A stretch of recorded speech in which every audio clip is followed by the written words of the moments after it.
Ciao ragazze mie e ragazzi miei e bentornati sul mio canale. Allora, erano giorni, giorni, che sentivo che dovevo fare un video diverso, va bene? Allora, erano giorni che meditavo su questo ottobre, perché in tutti i segni, non tutti i segni, però la maggior parte dei segni zodiacali che abbiamo fatto per il mese di settembre, usciva la carta, se vi ricordate, dell'autunno. Quando tutto giunge a maturazione, i tuoi sogni verranno realizzati. Allora, quest'autunno, e sentivo forte il richiamo proprio degli dei, dei maestri, che dovevo fare qualcosa per ottobre in modo diverso. Non volevo fare i segni zodiacali come li facciamo sempre. E volevo fare qualcosa di diverso, però stavo aspettando proprio un'ispirazione, se mi fosse arrivata. È arrivata stamattina. Quindi non credo che farò i segni zodiacali per il mese di ottobre, perché oggi voglio fare un video importante sul cielo di ottobre. Allora, come diceva anche il maestro Rudolf Steiner, padre dell'antroposofia, ve lo dico in parole semplicissime, cerco di farmi capire usando termini maccheronici, non me ne voglia il maestro Steiner, sai che lo amo tantissimo. Allora, Steiner diceva che il corpo astrale, il nostro corpo astrale, no? Che è fatto di emozioni, sentimenti, emozioni e anche pensieri, desiderio, come vi ho spiegato nel video, scusami, non nel video, nel mio primo libro Il risveglio della coscienza, tesi di laurea in naturopatia. Il nostro corpo astrale è un corpo rudimentale e il compito dell'uomo in questa incarnazione è portare il corpo nell'incarnazione attuale, ma tutte quelle attuali nel senso in quest'era del Kali Yuga, e portare i nostri corpi rudimentali, che è il corpo astrale e il corpo mentale inferiore, che sono corpi rudimentali, non sono perfetti come il corpo umano che respira da solo, digerisce da solo, fa tutto da solo.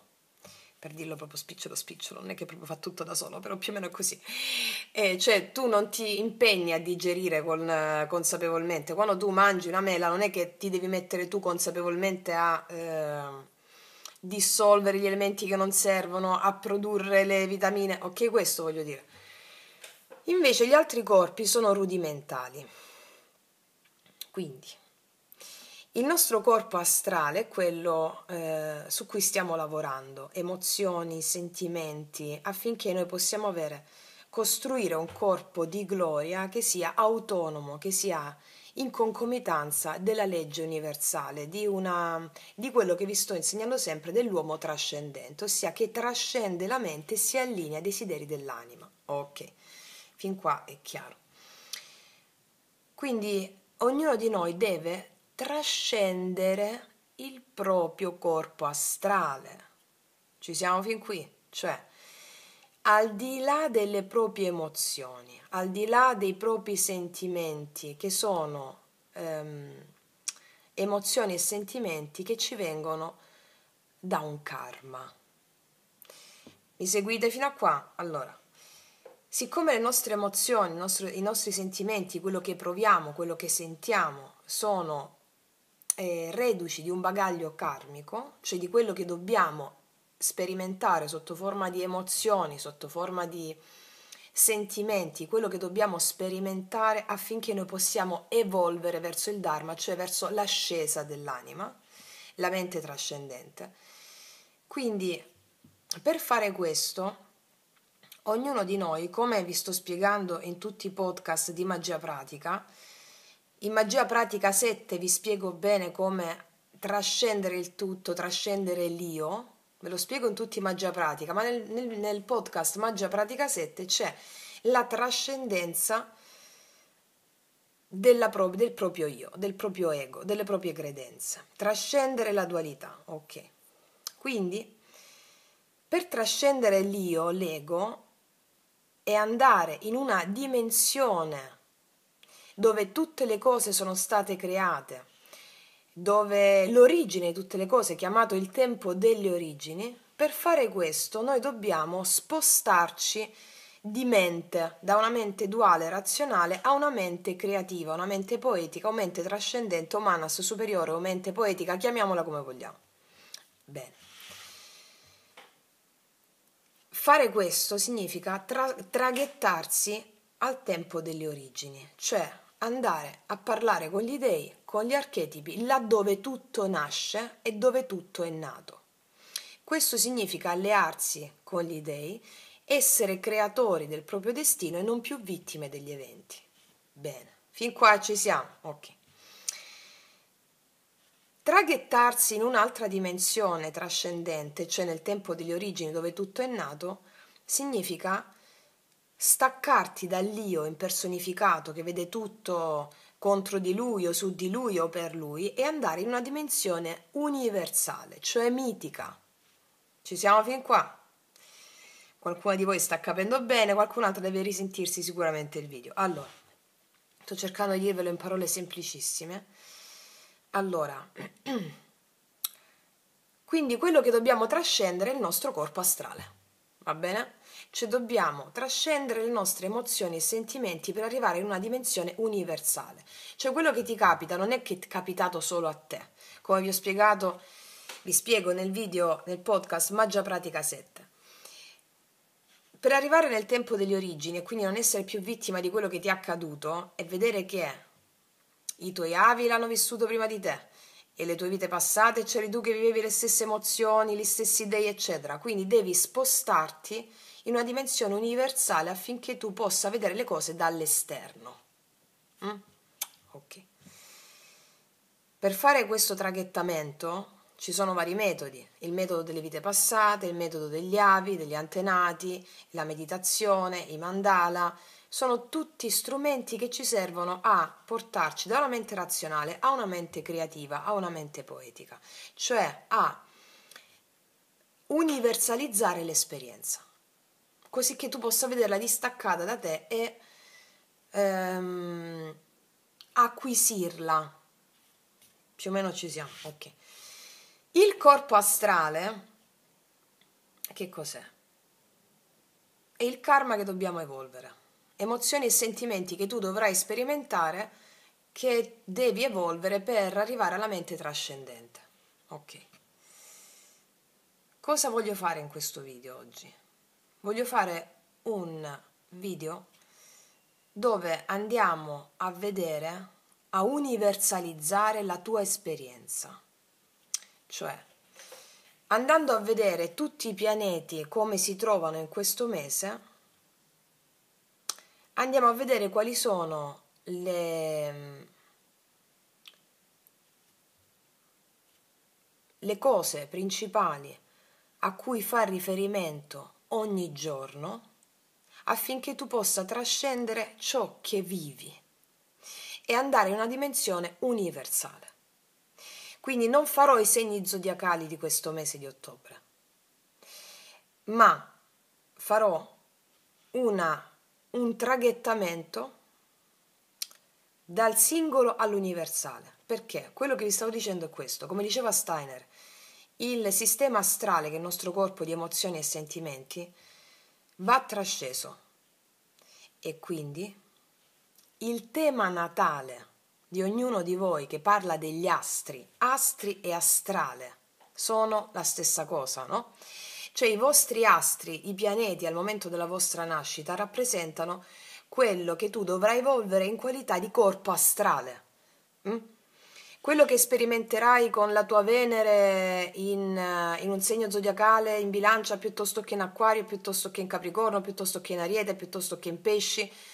Se hai la Venere in Bilancia, piuttosto che, mi spiego, quel tema astrale sono le emozioni a livello di sensazioni ed emozioni, quindi che dovrai vivere per trascendere la dualità nelle relazioni.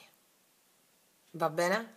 Quindi noi adesso andiamo a universalizzare l'esperienza, in modo tale che tu possa non sentirti coinvolta o coinvolto in prima persona, ma allo stesso tempo sentirti coinvolta a livello di anima mundi, di anima del mondo. quello che vi sto dicendo lo state sentendo, ma alcuni di voi non lo stanno capendo, perché è un linguaggio che arriva al cuore, all'anima e non deve passare attraverso la mente razionale. Questo che vi sto dicendo nell'incipit. Ognuno di noi, ripeto, ha un certo tema natale. In questo tema natale ci sono gli astri, ci sono i pianeti. Quello che dobbiamo trascendere in questa incarnazione sono proprio le emozioni e le emozioni, i sentimenti che noi abbiamo dovuto vivere per un certo karma. Cosa significa il video che andiamo a fare oggi? Universalizziamo l'esperienza. Cioè quello che vi dico vale per tutti. Questo è più facile.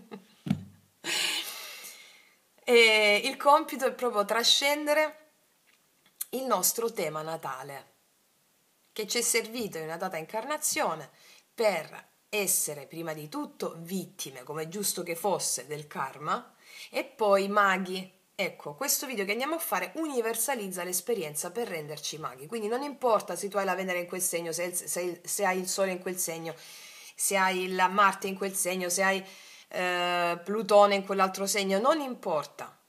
Quello che hai avuto come tema natale fino a questo momento, lo scopo tuo in questa incarnazione è trascendere il tuo tema natale, cioè il tuo corpo astrale. Portarlo al di sopra della mente razionale, trascenderlo. Ok. Tu stai riprendendo? Sì. Allora, iniziamo, andiamo a vedere quindi guardatevi quindi questo mese, questo video più volte al mese, salvatelo, vi consiglio nei preferiti e riguardatelo più volte al mese. Allora, abbiamo segnato qua, in questo mese, Plutone retrogrado, Nettuno retrogrado, Urano retrogrado, Saturno retrogrado, Giove retrogrado. Cioè ho visto tutti questi pianeti retrogradi e ho detto ma che sta succedendo qua?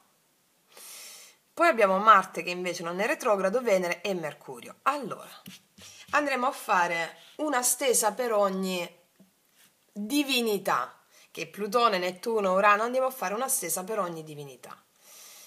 E voi andate a vedere qual è il corpus, andiamo a vedere qual è il corpus di insegnamenti e quindi come adoperarci al meglio verso l'uomo trascendente al di là del tuo tema natale.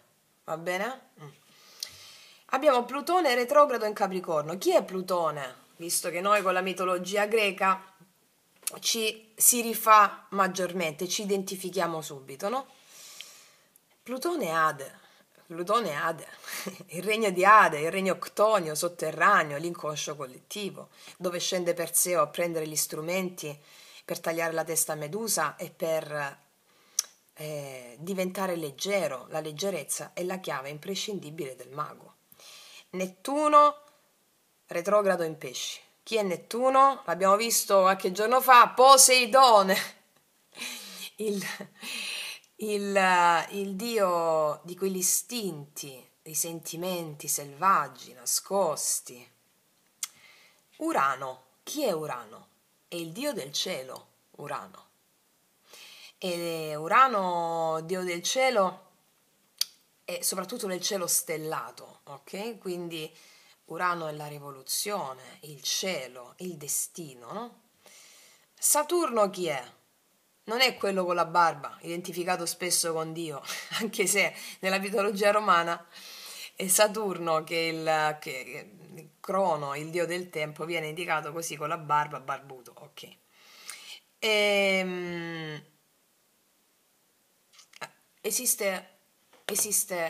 Non esiste un solo Dio, ok? Esiste un'unica. Allora, la religione monoteista ci ha un po' falciato le gambe, va bene? Quando c'è stata la religione monoteista. Esiste un'unica energia universale, chiamata coscienza divina, che ha partorito la sua creazione. Siamo al terzo livello della creazione della coscienza divina chiamata uomo-mente. Stiamo andando verso il quarto grado della coscienza divina chiamata uomo trascendente, che trascende la mente, trascende la dualità, trascende il dolore, cioè la separazione, che tutto è diviso e separato. Dio è una creazione dell'uomo, Dio in qualità di Dio, va bene? Ecco perché tutti gli dei, Plutone, Nettuno, Ade, Poseidone, Ares, è una creazione dell'uomo. Si è fatto l'uomo a immagine e somiglianza di Dio. Dio è l'uomo, ma al tempo stesso l'uomo non è quello che noi pensiamo adesso con la mente razionale, è l'uomo trascendente. L'uomo trascendente è quello che andrà incontro al paradiso delle origini, cioè l'uomo che non vedrà più morte. Ma che cos'era il paradiso delle origini? Il paradiso delle origini è quello dove non esisteva la morte. Si narra nei miti greci che il paradiso delle origini è l'età dell'oro. Noi stiamo andando verso la nuova età dell'oro, laddove non esiste morte, ma dopo centinaia di centinaia, centinaia e centinaia di anni l'uomo si addormenta, mantenendo consapevole sempre la sua, mantenendo attiva sempre la sua consapevolezza. Quando si parlava nel mito greco del paradiso delle origini, cioè della prima età dell'oro, gli uomini che si addormentarono, va bene? Quindi non morivano, si addormentavano dopo centinaia e centinaia e centinaia di anni, e nell'Antico Testamento abbiamo queste scritture, che l'uomo dopo viveva centinaia e centinaia e centinaia di anni. Cosa si dice quindi nel mito greco? Che l'uomo si addormentava, diventando daimones, cioè spiriti guida degli umani che sarebbero nati dopo. Ok? Quindi, perché vi stavo dicendo questo? Sì, gli dei sono uomini, sono gli uomini. Poi c'è una matrice universale che crea tutto. Quando parliamo di divinità, è l'uno nella molteplicità e la molteplicità del tutto. Quindi la religione monoteista e le credenze legate alla religione monoteista, perché sono le credenze quelle che hanno tarpato le ali, tagliato le gambe all'espressione dell'infinita potenza dell'essere umano, delle infinite possibilità dell'anima incarnata in un essere umano. Quindi, non mi ricordo che vi stavo dicendo, però ritorniamo qua, abbiamo anche Saturno, retrogrado nei pesci. Saturno è Crono, il dio del tempo, che era un titano nato da Urano, il dio del cielo, e Gaia, la terra. Giove è Zeus, Giove lo conosciamo tutti, saette, fulmini, pioggia. Giove chi è? Il re di tutti gli dei, figlio di Saturno e non di coso, di Gaia, di un'altra che si chiamava Opis,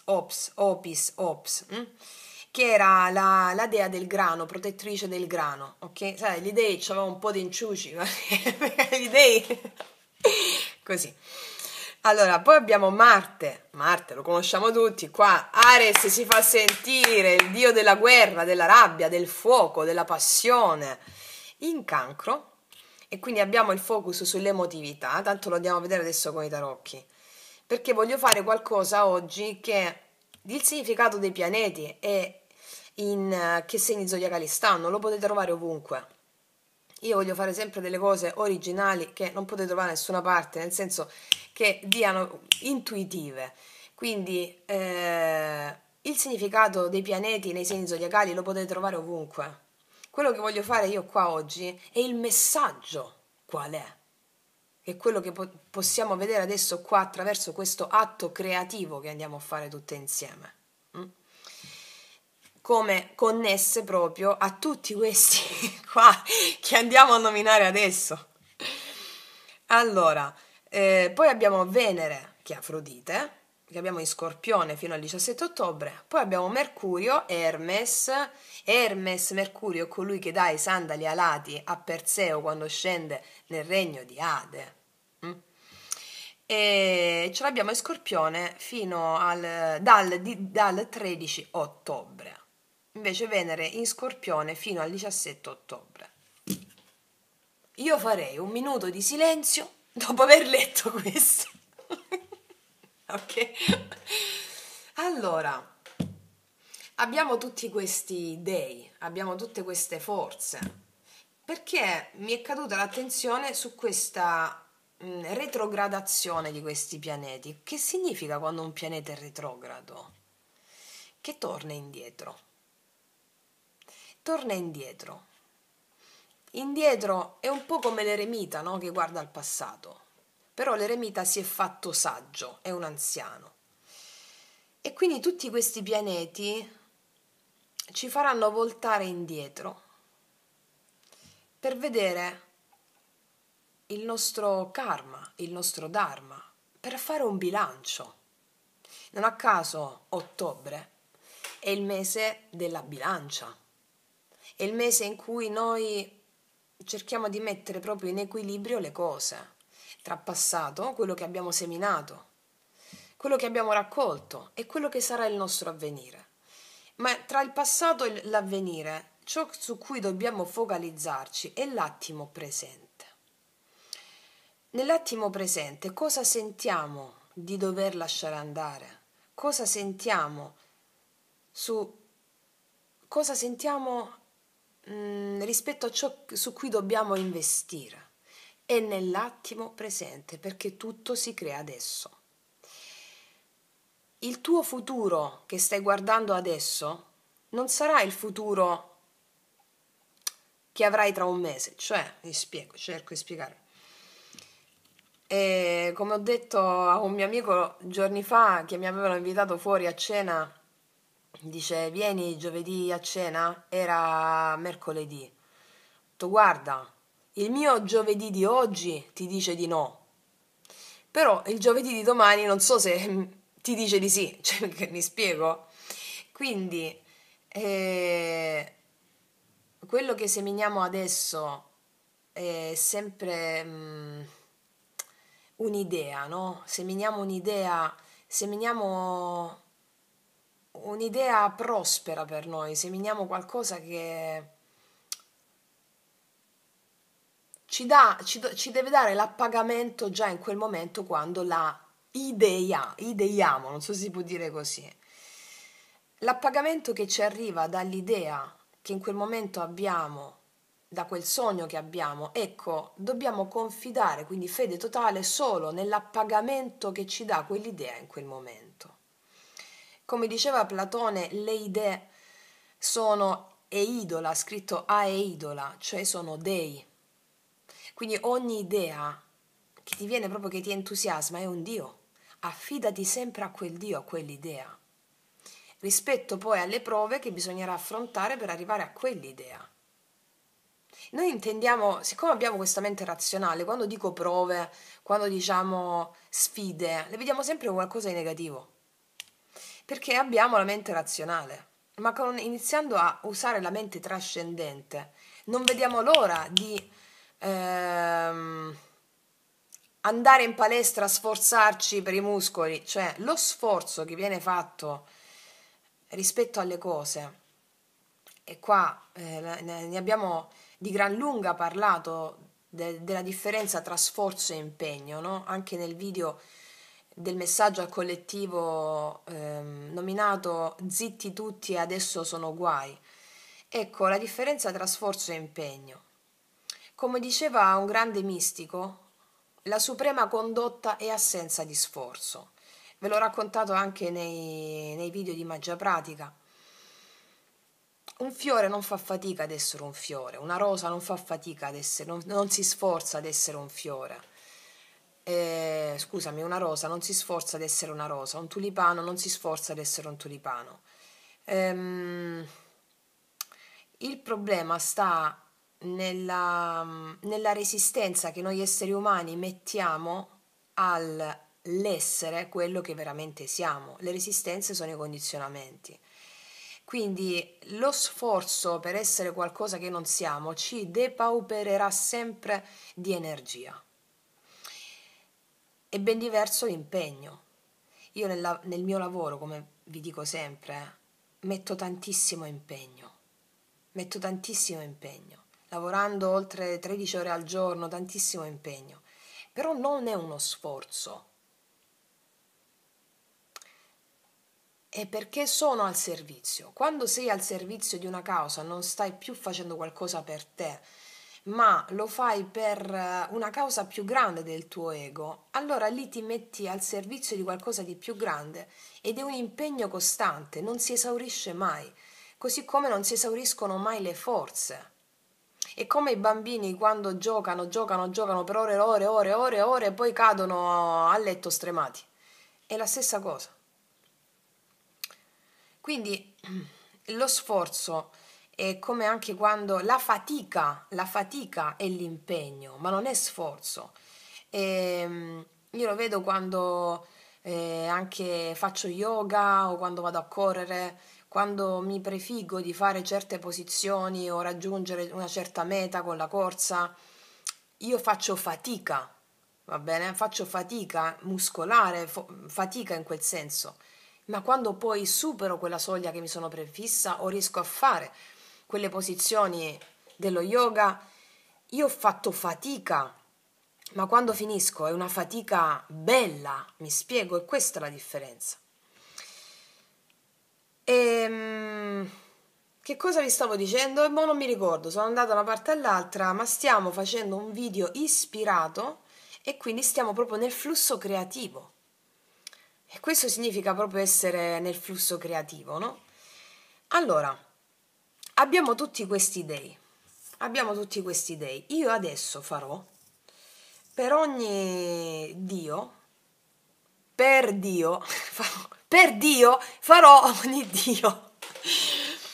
Farò per ogni... Ah, questo stavo dicendo retrogrado, sì, adesso mi sono ricordata. Quindi guardando al passato, cosa abbiamo... Facciamo un bilancio di questo. Retrogrado significa rivolgersi al passato, fare una sorta di... Sapete quando noi andiamo indietro per prendere la rincorsa, no? Si va indietro per prendere la rincorsa. Voi dovete vedere quando andate indietro, come il pianeta retrogrado, no? Che ci dice stai andando indietro per prendere la rincorsa. Come un arco, quando si tende all'indietro, più si tende indietro, più la freccia scoccherà più in avanti, più in là. E questo è un simbolo, no? Ogni cosa è un simbolo, è un messaggio. L'arco che si tende indietro, più si tende indietro, più scocca più avanti. È un simbolo. Rivisitare delle questioni animiche, karmiche, riguardanti cosa? Riguardanti il regno di Ade, dell'inconscio collettivo, e soprattutto è individuale, no? Riguardare certe tue profondità e essere Capricorno assertiva o assertivo su certe tue sul tuo subconscio. Essere assertivo che vuol dire? Questo sì, questo no, ma non con giudizio, perché noi stiamo trascendendo il giudizio. Quindi essere assertivo nell'andare, ti chiede Ade, in quelle profondità, confrontarti con alcune cose riguardanti il luogo comune, Capricorno è la rigidità, anche noi il luogo comune, e dire sì a certe cose che ti vanno bene, altre dire no, in modo assertivo. Nettuno, Poseidone, proprio l'emotività, gli istinti selvaggi. Retrogrado in pesci. Pesci è il sogno il pesci, e quindi faremo un viaggio nelle profondità dei nostri sogni da bambina, mi viene da pensare da bambino. E allora sentiamo le emozioni di quello che non abbiamo realizzato.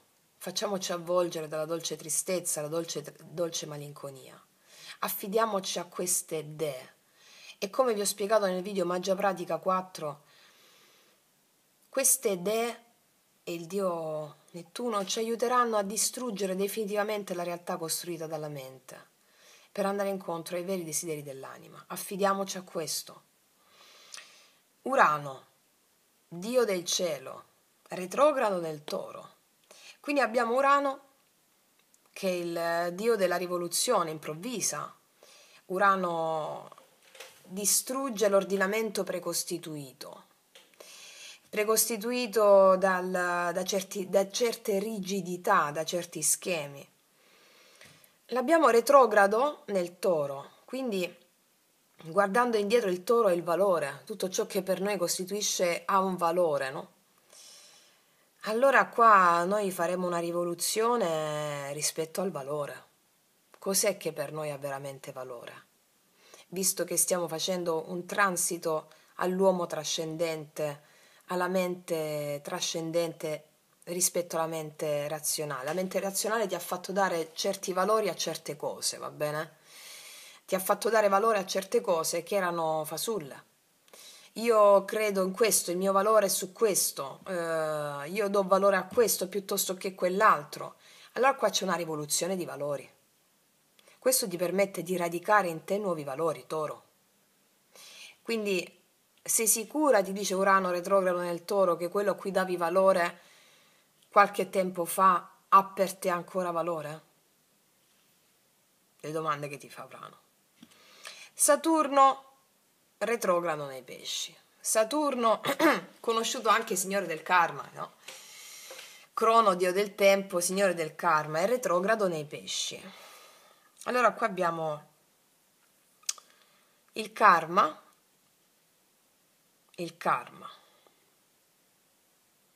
Crono, dio del tempo. Allora come possiamo unire il lavoro che andiamo a fare in questo mese? Essendo Saturno, Crono, dio del tempo, il signore del karma, no?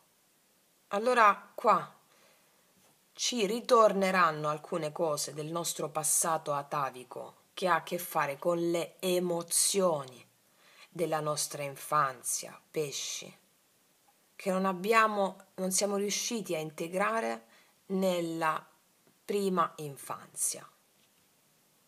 E quindi con la consapevolezza di adesso noi diciamo sì a queste emozioni. Diciamo sì a queste emozioni. Pesce anche il regno della sottostante, l'acqua, un po' come il cancro, come lo scorpione. Quindi tutto ciò che ha a che fare con l'acqua, con le emozioni. Allora ci saliranno delle emozioni del nostro passato affinché noi possiamo dare nuovi valori e avere nuovi sogni, pesci. Nuovi sogni sulla base della consapevolezza raggiunta dell'uomo trascendente. Stiamo parlando per grandi linee, perché stiamo universalizzando l'esperienza, ok? Non individualizzandola. Giove retrogrado in Gemelli. Giove, Zeus. Giove è detto anche il pianeta della fortuna. Fortuna quando però? Perché nel mito greco Giove, Zeus, impersonifica spesso e più delle volte la parte, insieme ai figli anche Atena e Apollo, come ogni dio c'è la parte in luce e la parte in ombra, no? Impersonifica spesso in questo, io prendo Giove per questo momento storico, quindi è il pianeta dell'espansione, Giove, Zeus, il re di tutti gli dei. Espansione però rispetto a cosa in questo momento storico del Kali Yuga? Come puoi avere il favore di Giove, il favore del dio di tutti gli dei in questo momento storico? Nella mitologia greca Giove rappresenta il più delle volte lo stato patriarcale, l'economia patricentrica, l'iperrazionalismo. Io lo contestualizzo al momento presente, quindi c'è una ribellione rispetto al concetto di sistema patriarcale patricentrico, tutto orientato all'iperrazionalismo, a valori quali misurabilità, prevedibilità e governabilità. Quindi tu puoi avere il favore di Giove in questo momento storico se scegli di abbattere i valori quali prevedibilità, misurabilità e governabilità, ossia cedi il potere agli dei. E allora potrai avere l'espansione, avere il potere spirituale. in gemelli,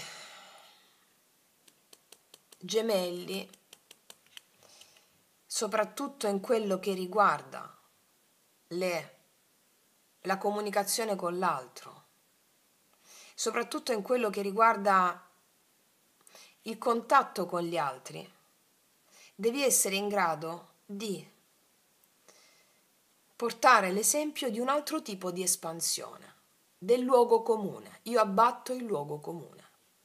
L'abbiamo retrogrado, quindi ci farà vedere delle cose che abbiamo già vissuto in passato, però alle quali noi ci dobbiamo apportare in modo diverso.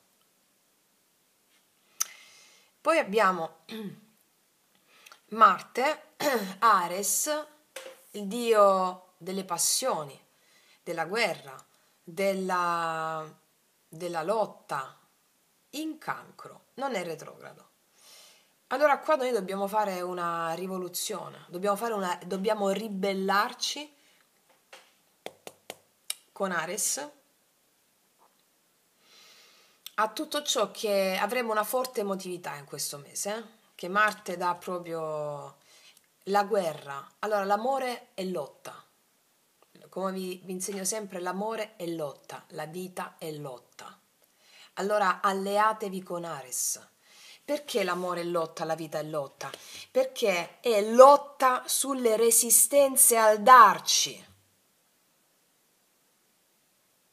È lotta sulle resistenze che mettiamo all'amore. Paure, attaccamenti, resistenze.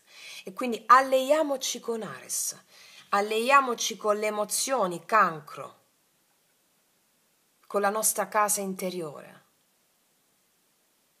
affinché noi possiamo ergere la nostra cattedrale interiore. Poi abbiamo Venere, Afrodite, in Scorpione, fino al 17 ottobre. Venere in Scorpione. Qua c'è l'esigenza di scoprire veramente che cosa ci dà piacere nel profondo. Come vedete sono carte, sto per buttare le carte, tra un po' sto per lanciare le carte, però prima. Sono pianeti che puntano l'attenzione su un bilancio. Siamo a ottobre con la bilancia, con la giustizia divina. Quindi guardiamo cosa abbiamo fatto, rivalutiamo alcune cose, iniziamo a dire dei no rispetto a cosa? All'ordinamento precostituito. E quindi Venere e Afrodite in Scorpione ci parla di quello che ci dà piacere veramente. Cos'è che ti dà piacere veramente? Senza il condizionamento del luogo comune, senza le pubblicità d'occasione. Cos'è che ti piace? Ecco. Andremo a scavare in quello. Cos'è che ti piace veramente? Andremo a sperimentare ciò che ci piace nel profondo, veramente. Perché grazie a quella sperimentazione noi possiamo avere in questo mese una trasformazione. Lo Scorpione è la morte, no? È una trasformazione. Grazie al fatto di prendere consapevolezza di cosa ci piace veramente. Nel profondo, andare a sperimentare, annusare, Venere annusa, Venere, no? I sensi, cosa ti piace veramente? Ricordate che il corpo parla. Quando tu mentalmente vuoi una cosa, il corpo ti dice altro. Il corpo è manifestazione di un dissenso animico.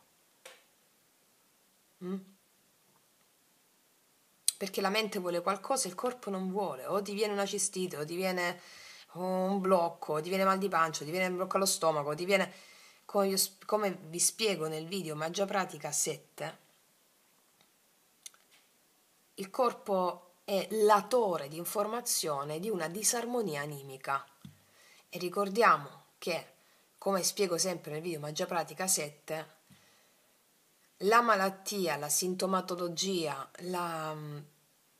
tutto ciò che ci arriva sotto forma di queste manifestazioni fisiche sono gli dei che gridano, che parlano, che ti vogliono comunicare qualcosa che ha a che fare con la rottura di un equilibrio primevo, cioè con la rottura del patto uomo-natura, con la rottura di quello che tu pensi di volere e quello che invece il tuo corpo vuole, i tuoi veri istinti.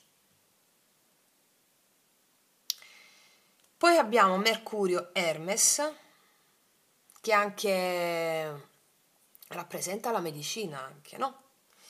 E sulle farmacie abbiamo proprio il segno di Mercurio, che è questo, segno di Mercurio con il serpente qua, scusatemi, è un po' cacchio però. E, Mercurio Hermes in Scorpione. Allora, l'energia guaritrice, possiamo dire anche Mercurio oltre alla comunicazione, l'energia guaritrice, la comunicazione con gli dei. L'energia guaritrice è la comunicazione con gli dei. La comunicazione con gli dei è l'energia guaritrice. In Scorpione, anche qui, sotto, alle più grandi profondità, tu parlando con gli dei, attivi l'energia guaritrice rispetto a quello che veramente ti dà benessere, sta sotto, nelle profondità più nascoste, Scorpione. L'energia guaritrice di Mercurio in Scorpione va a guarire quello che la tua mente razionale giudica torbido. E vi dico questo, il fiore di loto nasce nelle paludi. Il bellissimo fiore di loto nasce nelle paludi, da una zona torbida, dall'anigredo della terra. È soltanto Mercurio comunicando con gli dei che da quel torbido, dall'anigredo, Scorpione, tu hai la trasformazione, Scorpione anche la morte, no? La trasformazione. Ok, detto questo preambolone, adesso io inizio a fare tutti i pianeti con le carte, ok? Ma prima vado a mangiarmi il mio consueto biscottino. Arrivo subito. Allora, pronte per vedere i nostri dei come si paleseranno a noi in questo mese e come dobbiamo abbracciarli, amarli e farci l'amore con questi dei? Allora, partiamo da Plutone, cioè Ade, il regno di Ade, che lo abbiamo retrogrado in Capricorno. Allora, andiamo a vedere. Ci metterò tutti i Sefirio. Allora, vediamo, sono 6? 6, sì. Allora, per Plutone, retrogrado in Capricorno, il regno di Ade, qual è l'adempimento di questo mese per tutti noi, per tutti i segni zodiacali? Allora, vediamo. Per tutte voi che avete un vostro tema natale, universalizziamo l'esperienza, andiamo nella terra delle origini e vediamo come trascendere il nostro tema natale. Plutone, retrogrado in Capricorno. Plutone, retrogrado in Capricorno.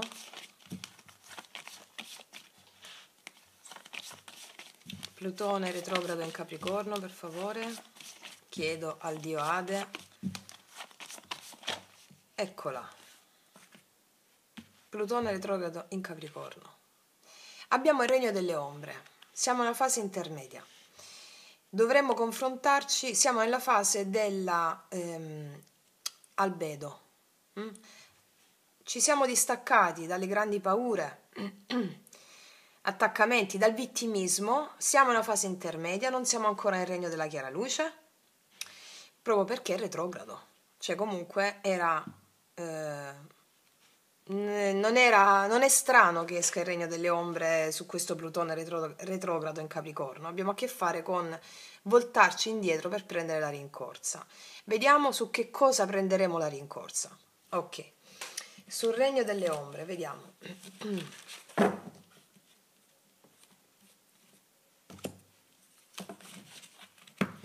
Su che cosa prenderemo la rincorsa? Cioè torniamo indietro per prendere la rincorsa. Su che cosa prenderemo la rincorsa?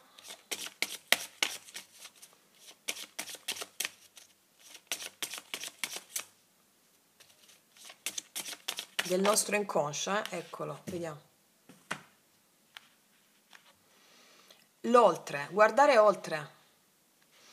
Percorri con coraggio nuovi spazi, lascia andare il vecchio mondo. Guardate se non è proprio la metafora di Perseo. Cosa vi insegno sempre? Che Perseo trova il coraggio per scendere negli inferi di Ade, nel regno ctonio sotterraneo che poi è il tuo subconscio, trova il coraggio di affrontare le zone buie. Come le affronti queste zone buie? Appellandoti ad Ade. Che cosa fa Perseo quando scende? Prende gli strumenti per tagliare la testa a Medusa, affronta le tappe che ci sono, affronta gli animali quelli tremendi che ci sono nel regno di Ade, affronta tutto un processo delle proprie ombre. Tra questi strumenti prende i sandali alati, tra cui anche lo specchio per non guardare direttamente negli occhi Medusa. I sandali alati sono lo strumento della leggerezza. Soltanto percorrendo nuovi spazi, cioè affrontando con coraggio le tue profondità che hai lasciato in sospeso nel passato, perché è retrogrado. Allora tu prendi gli strumenti per abbattere la tua rigidità mentale, Capricorno, ed essere leggera, includendo le paure, includendo la paura di affrontare queste profondità. Quindi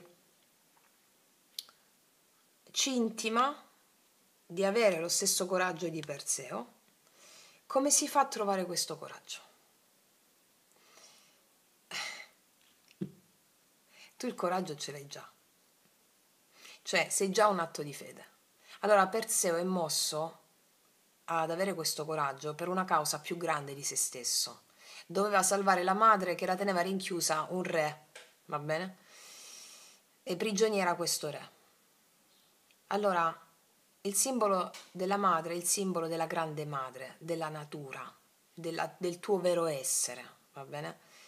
Quindi affinché il tuo vero essere venga fuori, allora tu devi farlo per amore del tuo essere, per amore di una causa più grande della tua, per amore della natura, che è la tua stessa matrice.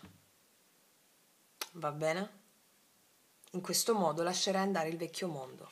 Questa è una delle carte finali di questo regno delle ombre, va bene? Cioè sei verso la risoluzione. E quindi è come se dovessi farti un giretto là dentro, però questa volta armata di coraggio, perché ogni volta che ci sei sceso là dentro non c'era coraggio. Il coraggio è quello che ti permette di essere mago. La vittima è colui che subisce le emozioni e gli eventi e il mondo. Va bene? Mettiamoci una carta degli archetipi qua sopra.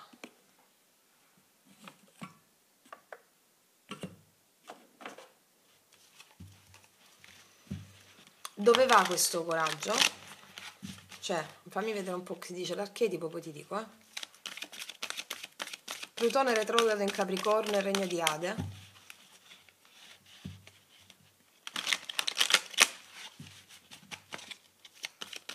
Plutone retrogrado in Capricorno.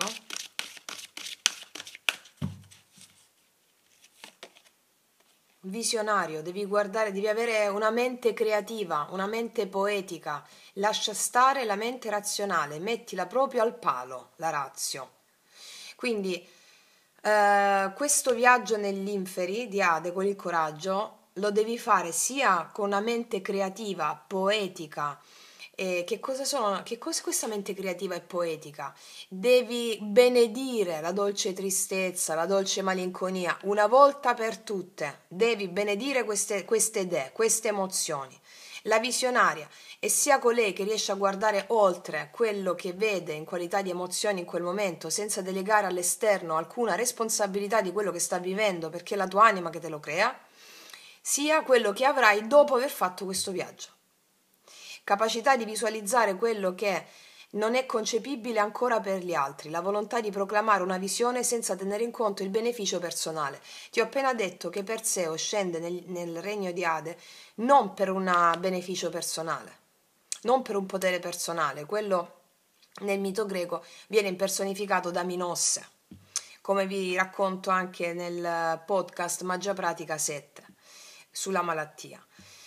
Lo fa per la madre che deve essere liberata, una causa più grande della tua, va bene? La visione di una visione più grande, oltre ad essere una mente più grande, più creativa, poetica, e come vi ho detto anche in quel video, l'anima ha una struttura poetica, parla il linguaggio delle emozioni. Tu comunichi con l'anima attraverso la poesia, con il mito, con... Sapete quando i bambini parlano le filastrocche, no? Oppure le formule magiche hanno sempre una struttura poetica, anche la fonetica, anche le canzoncine magiche, no? E con l'anima recepisce subito quei tipi di espressione, proprio perché ha una struttura poetica. Se noi parliamo all'anima in modo razionale, quella non capisce niente. E qui non puoi co-creare con l'anima, con gli dei. Gli dei comunicano con te sotto forma poetica. Ok? Ok. Approccio sciamanico su questo, su Plutone retrogrado in Capricorno. Qua si è girato, vedi, si era girato gli anziani, appunto. Qua abbiamo anche gli avi, gli antenati, che sono immagini della tua anima. Ok, vediamo un po' cosa è quello che vi ho detto anche nel podcast Magia Pratica 7, che come diceva Jung gli organi sono dei. Gli organi sono anche i nostri antenati, però. Questo ve lo dirò in un altro podcast, perché se tu chiedi a una vecchia tribù, alle vecchie tribù per esempio, coloro i quali ancora praticano le religioni animiste, quando chiedi chi è Dio ti rispondono gli avi, gli antenati. Quindi sono tutti spiriti con i quali noi ci dobbiamo interfacciare in forma poetica, in forma magica, in questo senso, per avere la salvezza, che è qualcosa di più grande della salute, qualcosa di più vasto, ok, che contiene anche la salute. Vediamo un po'. Plutone. Quindi Plutone è proprio il regno di Ade, cioè la morte, cioè la trasformazione. Qua stiamo avendo una trasformazione epocale. Passiamo all'uomo trascendente, colui che ha la visione, che usa solo la mente trascendente, grazie al coraggio di affrontare una volta per tutte quelle profondità che ha lasciato in sospeso. Retrogrado. Cos'altro? La raccoglitrice è una carta bellissima, guarda questa qua, la raccoglitrice. La raccoglitrice mi dice: godi in questo mese di ottobre, oltre al lavoro che abbiamo fatto, no? Che abbiamo detto, dei frutti che ci sono sull'albero. Non ti sporgere al di là di quello che è acerbo. Ancora. Godi dei frutti, mangia i frutti di stagione. Qua abbiamo la zucca, abbiamo il melograno. Godi dei frutti, perché anche il cibo ha una simbologia profonda. Godi dei frutti di stagione, raccogli quello che c'è adesso, va bene? Hai fatto già un buon lavoro su di te. Godi di quello che hai già adesso, perché quelle sono le basi per la tua salvezza futura. Va bene? Il numero 21 corrispondente anche a un ciclo che finisce e un ciclo che si apre. Non a caso siamo a ottobre, con quest'autunno. Abbiamo tanto da dire sull'autunno, Abbiamo tanto da dire nel senso che finisce l'estate, la stagione in cui anche gli spiriti ci hanno lasciato agli spiriti, gli dei, come vi dicevo a suo tempo in queste ultime settimane, durante l'estate, come dice anche l'antroposofia, gli dei si staccano dalla terra e lasciano all'uomo la possibilità di manifestare quello che ha imparato durante la stagione invernale. Quindi questo autunno ti dice: sii parsimoniosa con le tue energie, investile all'interno solo di ciò che è essenziale. Perché ottobre viene in mente anche il mito di Persefone e Demetra, e qua ci sarebbe altro da dire, un altro video, ma non voglio dilungarmi troppo. Persefone che viene rapita da Ade riesce, e Demetra, che è la madre di Persefone, quando viene a sapere che è stata rapita da Ade perché era innamorato pazzo di lei, e cerca in tutti i modi di ritrovare Persefone, e quando le dicono che è stata rapita da Ade, allora chiede a tutti di aiutarla, a tutti gli dei di aiutarla per riavere la figlia. Poi si giunge a un patto. Qual è questo patto? Che per 6 mesi Persefone può stare con la madre sulla terra e poi per altri 6 mesi deve ritornare nel regno di Ade sotterraneo, e qui si stabilisce anche il passaggio tra la stagione invernale e la stagione invece estiva.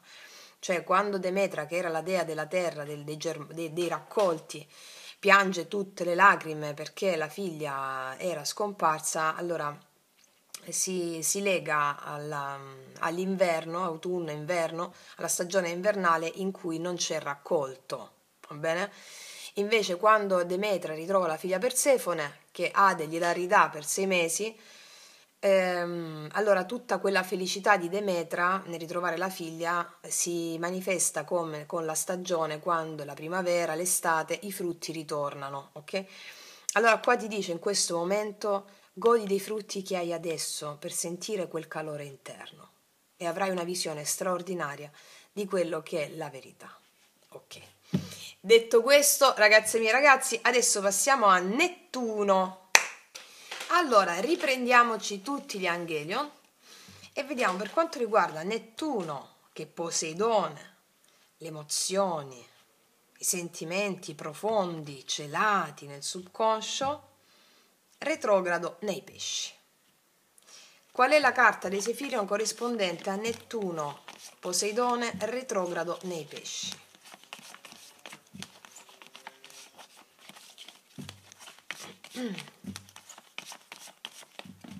No, 2 no, una sola ne voglio per favore.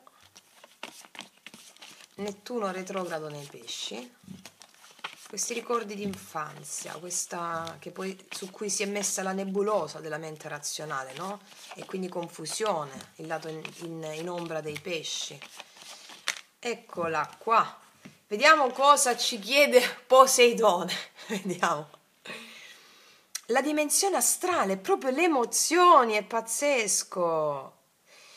È proprio le emozioni, i sentimenti, la dimensione astrale. Quello che ognuno di noi vive in qualità di emozioni e di sentimenti. Vediamo dove ci puntano l'attenzione e poi andiamo a capire il messaggio di Poseidone. Allora, vediamo. Vedete poi come si parlano, no? È bellissimo, cioè, è bellissimo, guarda. Allora, vediamo. Queste sono le carte della dimensione astrale. Vediamo un po' che cosa il nostro amico Poseidone ci chiede. Vediamo, chiedo al dio Poseidone adesso quali sono le direttive affinché possiamo trascendere il nostro tema natale, l'astrale, e avvicinarci sempre di più al dio. Eccola. Ah, sì, sì, sì. Le forme pensiero larvali.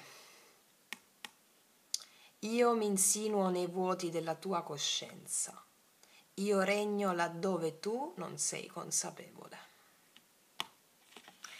Allora, mi viene subito una cosa, ragazze e ragazzi, qua. La consapevolezza rende l'uomo libero. La consapevolezza ha a che fare con la vera verità, la verità vera. Qua ci sono delle forme pensiero che sono là sotto, sotterrate, di cui tu non sei consapevole. Sono forme pensiero che ci vengono dal sistema. Qua ci sarebbe da fare un lungo podcast sulle forme pensiero, ma io le forme pensiero già vi ho fatto un podcast l'anno scorso. Allora. Io mi insinuo nei vuoti della tua coscienza. Io regno laddove tu non sei consapevole.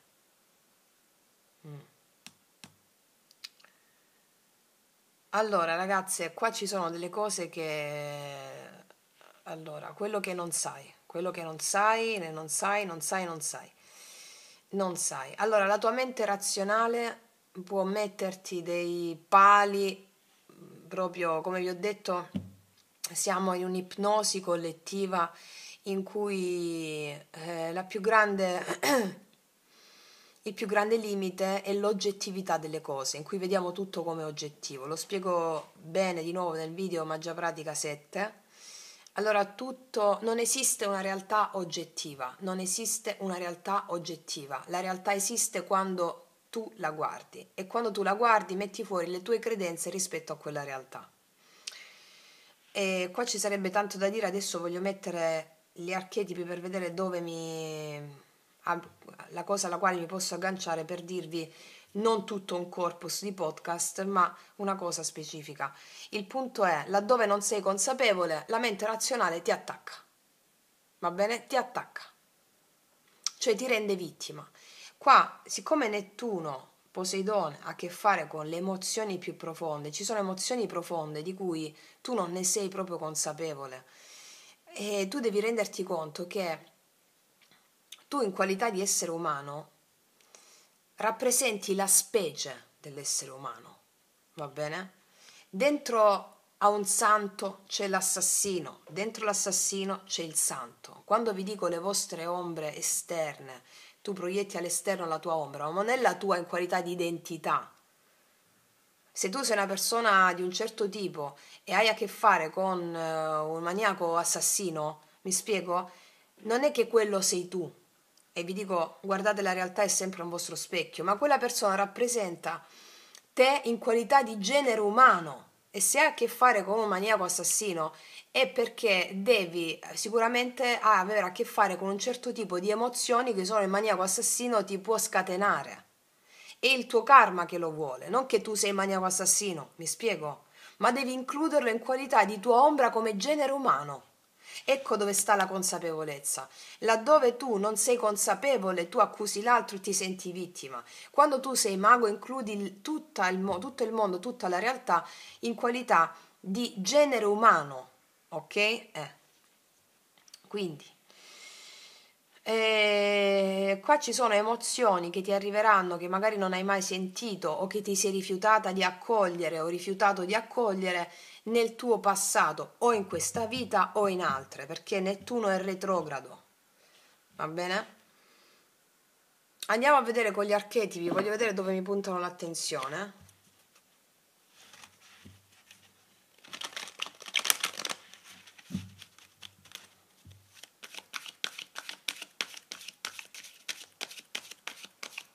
Ci sono circostanze emozionali, dei o dee che ti vengono a trovare perché karmicamente è soltanto grazie a quelle circostanze che tu puoi sperimentare un certo tipo di dei, di divinità.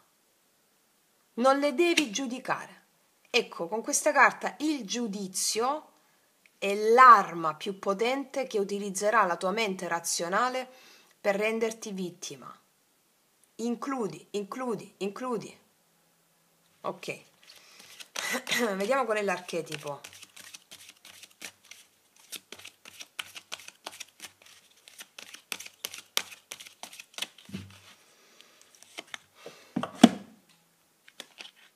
Bambino eterno. Bambino eterno. Voglio leggere l'aspetto in ombra perché qua mi mettono in guardia sull'aspetto in ombra. Prima l'aspetto in ombra. Incapacità di crescere e di farsi responsabile. Ah, infatti.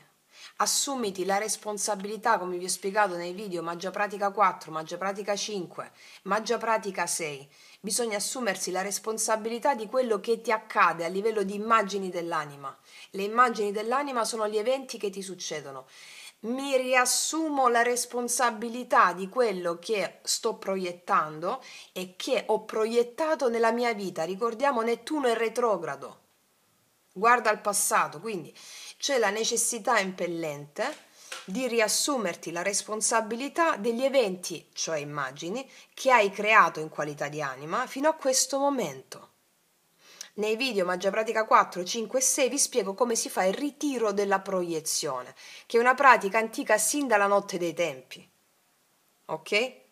La vittima si sente in colpa. L'anima o il mago si sente responsabile, perché tu karmicamente dovevi proiettare quelle immagini, perché era stabilito dal karma. Tu puoi cambiare soltanto se ti senti responsabile di qualcosa. La vittima che si sente in colpa non si sente in potere di cambiare le cose, perché si sente che il mondo gli arriva addosso come se non ha potere sul mondo. Ma tu hai potere se ti assumi la responsabilità, tu il potere ce l'hai. Quindi solo se ti senti responsabile puoi cambiare le cose, riassorbendo le proiezioni. Ok. Dipendenza estrema dagli altri per ragioni di sicurezza fisica. Ci può essere stata o puoi avere questa cosa subconscia di essere dipendente da qualcuno, dagli altri, dalla famiglia, dal marito, da un compagno, dagli amici, dalle persone. Questa dipendenza che viene dal passato, viene dai tuoi avi, l'hanno avuto già i tuoi avi, l'hai avuto tu in altre vite passate. Bisogna ritirare la proiezione per tagliare, recidere questa dipendenza. Ve lo spiego bene come si fa in quei video. Allora, l'aspetto luminoso, a cosa andiamo incontro? Cosa ci dà Nettuno facendo questo? La determinazione di seguire essendo giovane nel corpo, mente e nello spirito, la capacità per vedere le cose da una prospettiva nuova. Ok? Ha parlato già la dicitura della carta. Vedere tutto da una prospettiva nuova che significa? Da vittima divento mago, quindi la vittima si sente in colpa, il mago si sente responsabile, la vittima non può cambiare le cose, il mago può cambiare le cose. Va bene? Ok, vediamo l'approccio sciamanico.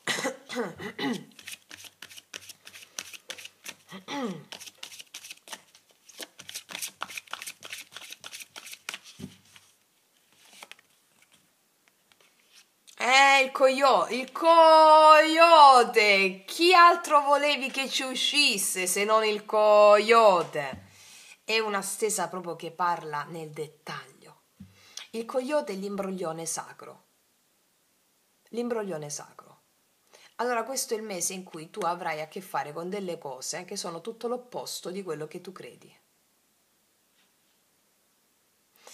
Le immagini che ti proietta l'anima, la mente le giudica negative. Diverse immagini a livello emozionale. Proverai magari delle emozioni che la tua mente giudica negative. Per l'anima quelle emozioni sono tutt'altro che negative. Sono il linguaggio attraverso cui l'anima ti vuole comunicare. Quindi eventi che sembrano distruttivi o situazioni difficili che tu giudichi difficili per l'anima sono: non vedo l'ora di vivere questa esperienza. Mi spiego? Ve l'ho detto già negli ultimi podcast di Magia Pratica questa cosa, e qua ci stiamo educando alla verità. Allora, il coyote è l'imbroglione sacro. Quindi, situazioni che riguardano questo aspetto in ombra. E magari non ti senti responsabile, ti senti vittima di alcuni eventi. O ti sei sentita vittima di alcuni eventi, il vittimismo, no? Il vittimismo è colpa sua, è colpa sua, è colpa sua. Ho avuto questo, ho avuto una madre difficile, ho avuto un padre difficile, mio padre mi ha abbandonato, mia madre mi ha abbandonato. Ehi, attenzione, sono tutte immagini che hai chiesto tu in qualità di anima, eh? Ecco, questo significa riassumersi la responsabilità. E questo è il coyote. Quindi, ci vogliamo liberare da queste cose o no? Che dite? Facciamo questo falò. Lo facciamo o no? Ok? Quindi liberiamoci da questo e avremo il favore di Nettuno, il favore sulle emozioni, sui mari, sugli oceani delle nostre profondità. Va bene? Ok. Adesso passiamo a Urano. Allora, Urano, dio del cielo stellato, retrogrado nel Toro. Quindi, Urano, il cielo, il destino, la creazione. Il Toro, radicamento, valore. E quindi una rivoluzione nei tuoi valori, ma soprattutto valori in cui hai creduto.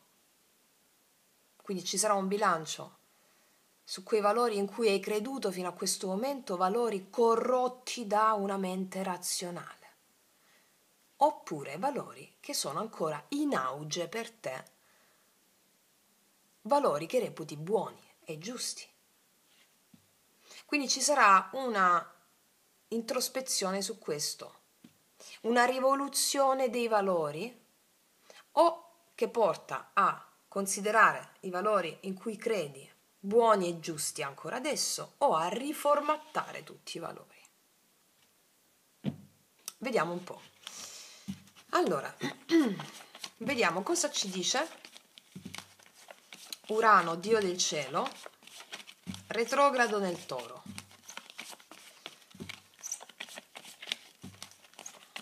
Urano, la rivoluzione di valori, dio del cielo, retrogrado nel Toro.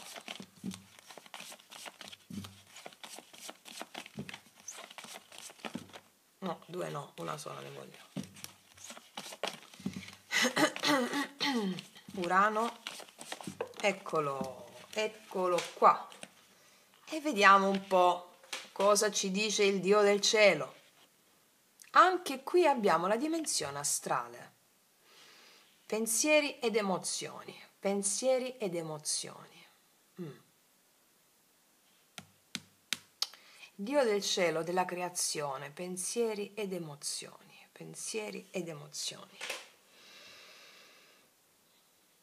Qua abbiamo a che fare con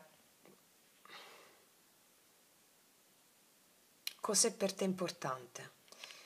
Quali pensieri sono ancora per te importanti? Quali pensieri sono stati per te importanti? Lo sono ancora adesso? Ti fa questa domanda. E le emozioni relative a questi pensieri. Metto le carte prima di pronunciarmi. Vediamo che carta ci esce sulla dimensione astrale.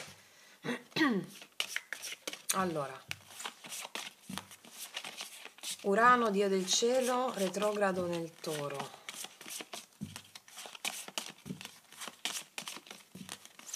Urano, dio del cielo, retrogrado nel Toro. Cosa ci insegnerà? Vediamo un po'.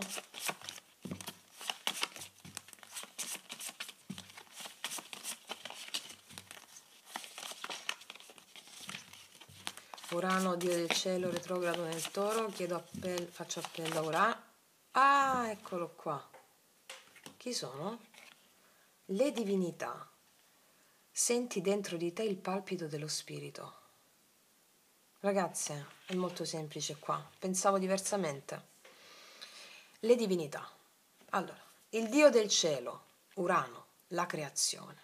Dio del cielo stellato.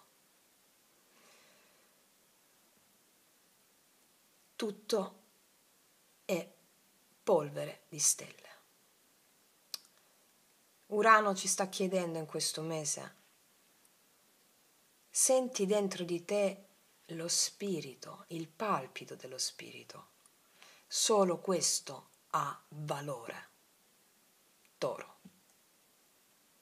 L'unica cosa che ha valore è lo spirito che c'è in te, l'anima, le divinità. E quando parliamo di divino, di divinità, si intende, come vi insegno sempre, l'uno nella molteplicità e la molteplicità nell'uno. Quindi ti dice l'unica cosa, il vero valore, la vera rivoluzione, Urano, che devi fare è sentire la fede nelle divinità. L'unico valore è questo. Urano retrogrado nel Toro, e quindi Urano ti farà fare un viaggio a ritroso per vedere tutte le volte in cui hai dato valore a cose che avevano a che fare con una morale comune, quello che vi ho detto anche nel video Magia Pratica 7, i falsi dei, gli dei sociali, i miti sociali. E i miti sociali, i falsi dei, hanno come obiettivo il potere, il controllo. Gli dei naturali, le divinità, hanno come obiettivo l'amore. Quindi vedi tutte le volte in cui hai dato potere agli dei sociali, ai miti sociali. Urano retrogrado. E fai una rivoluzione, Urano, verso i veri valori. Urano in Toro.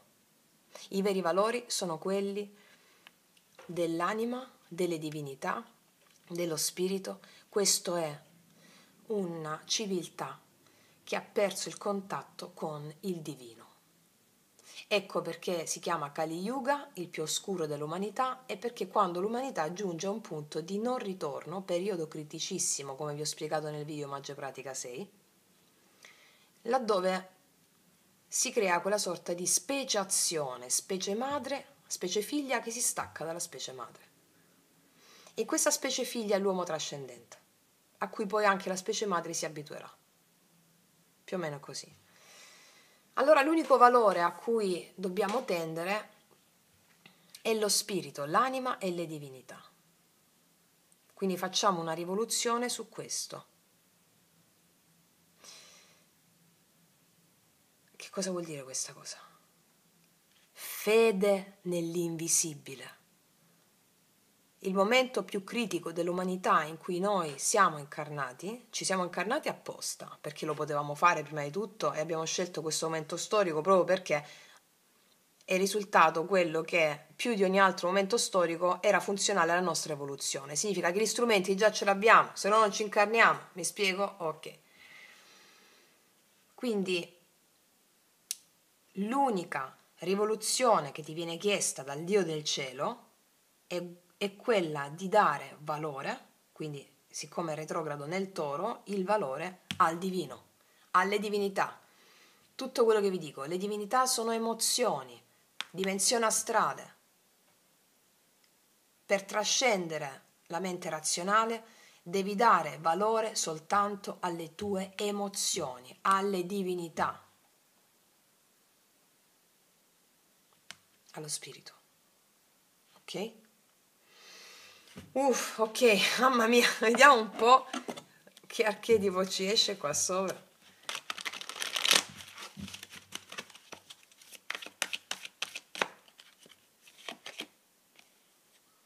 Mediadora, mediare,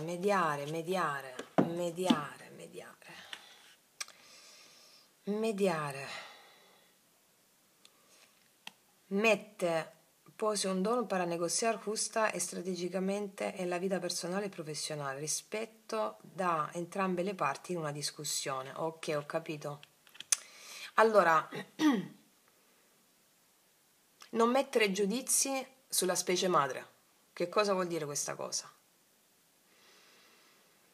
Non mettere giudizi a chi non sta nel tuo processo evolutivo, a chi la pensa diversamente, a chi vive diversamente la vita. Non avere giudizi. Chi è pronto si stacca da solo dalla specie madre, dal vecchio condizionamento. Non dare giudizi, va bene? Sii una mediatrice, un'ambasciatrice, un ambasciatore, va bene? La profonda comprensione che esistono due realtà in questo momento storico in cui si sta facendo una speciazione, uno stacco. Quindi non giudicare chi non sta al tuo livello, chi non sta dove tu stai, insomma, ma media, sappi mediare. Tu puoi mediare soltanto se usi una mente creativa e non razionale, altrimenti me lo giudichi chi non sta al tuo livello. va bene? Fai appello soltanto alle emozioni, come vi ho spiegato anche sempre nei video della playlist dell'arte sciamanica, tutti i video di magia pratica. L'unica cosa importante a cui dare valore che ci insegna questo Urano retrogrado nel Toro, l'unica cosa a cui dare valore sono le emozioni che hai quando ti rapporti alle persone. Non hai il rapporto con la persona in sé, che è una maschera del divino, come vi insegno sempre, ma tu hai il rapporto con l'emozione che ti scatena quella persona. Quindi parla prima. Cosa vuol dire mediare? Non agire di impulso con il giudizio sulle persone, anche con atti, con fatti, con opere, ma prima di tutto senti l'emozione, come vi ho spiegato già negli altri video, su come sentire l'emozione e farsi pervadere da quell'emozione, e poi agisci, affidandoti al Dio o la Dea che ti è venuta a trovare tramite il rapporto con le persone. Tipo, vado alla posta, quello si mette davanti a me, ce l'ho prima io, rabbia, Ares, oh. Oppure uno mi tampona, oh, Ares. Oppure, non lo so, i miei amici sono andati là e non mi hanno detto niente, abbandono, ok? Prima di fare qualsiasi cosa, appellati al Dio, alla Dea, senti tutta l'emozione, come vi ho spiegato anche nel video che si chiama come aiutare qualcuno in difficoltà, come innalzare le proprie frequenze, senti l'emozione respirando, aumentando il respiro con la bocca, aumentala l'emozione, non l'anestetizzare. E quando arriva all'estremo questa emozione, di al Dio, aiutami a vedere quello che ancora non sto vedendo. Va bene, una volta fatto questo, il Dio non ti risponde con le parole, come facciamo noi con la mente, ti risponde con le immagini il Dio. Le immagini sono quello che ti accade poco dopo che fai le pratiche. Va bene? Ok. Vediamo l'approccio sciamanico.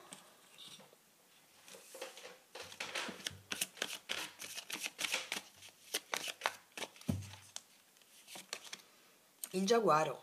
Il giaguaro è un animale totem potentissimo, divoratore di pensieri negativi. Allora, qua devi essere, se dico la parola scaltra entra subito la mente razionale in merito, però io queste parole ce l'ho per esprimermi ancora. Poi faremo dei video muti, non vi preoccupate, tra un po'. Il giaguaro mi dice, uso sta parola perché questa abbiamo, scaltra o scaltro, rispetto alla tua mente razionale. Il giaguaro riesce a vedere nel buio. Nel buio. Cosa vuol dire questa cosa? Fede nell'invisibile. Ok? Ok, detto questo, ragazze mie e ragazzi, adesso passiamo a Saturno.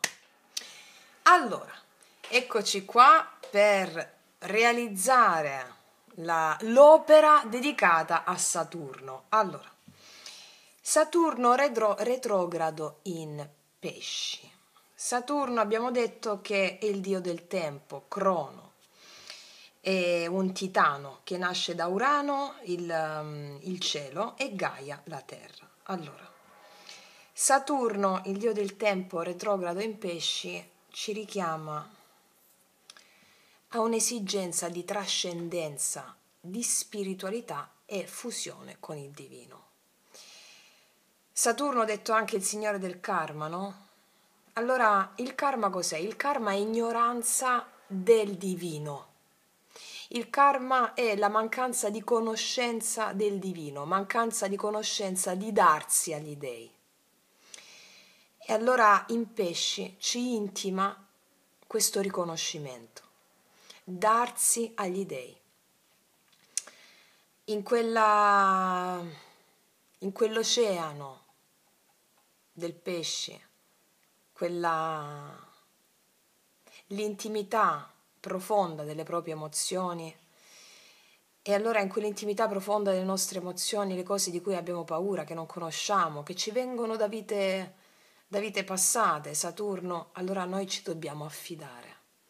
Dobbiamo darci alla trascendenza, ossia quello che ci insegna il pesci ergerci al di sopra della mente razionale, trascendere la mente razionale e quindi ritirare le proiezioni, non male, non bene, non giusto né sbagliato, né meglio né peggio, ritiriamo le proiezioni. Trascendere cosa vuol dire la mente razionale? Noi stiamo andando incontro al darci, all'amore, all'uomo che include tutto, non più esclude, separa con la mente razionale, no? Con il karma incompreso.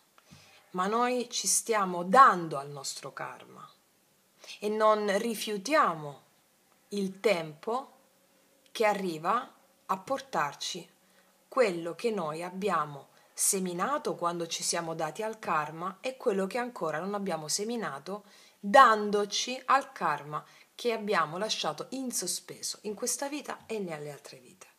Karma sono le emozioni, gli eventi che ti portano le emozioni, sono enti, entità, spiriti. E quello che ci impone Saturno come lezione karmica è la fusione con il divino, darci agli dei, la spiritualità. Andiamo a vedere rispetto a questo, mettiamoci anche qui le carte di Sefirion.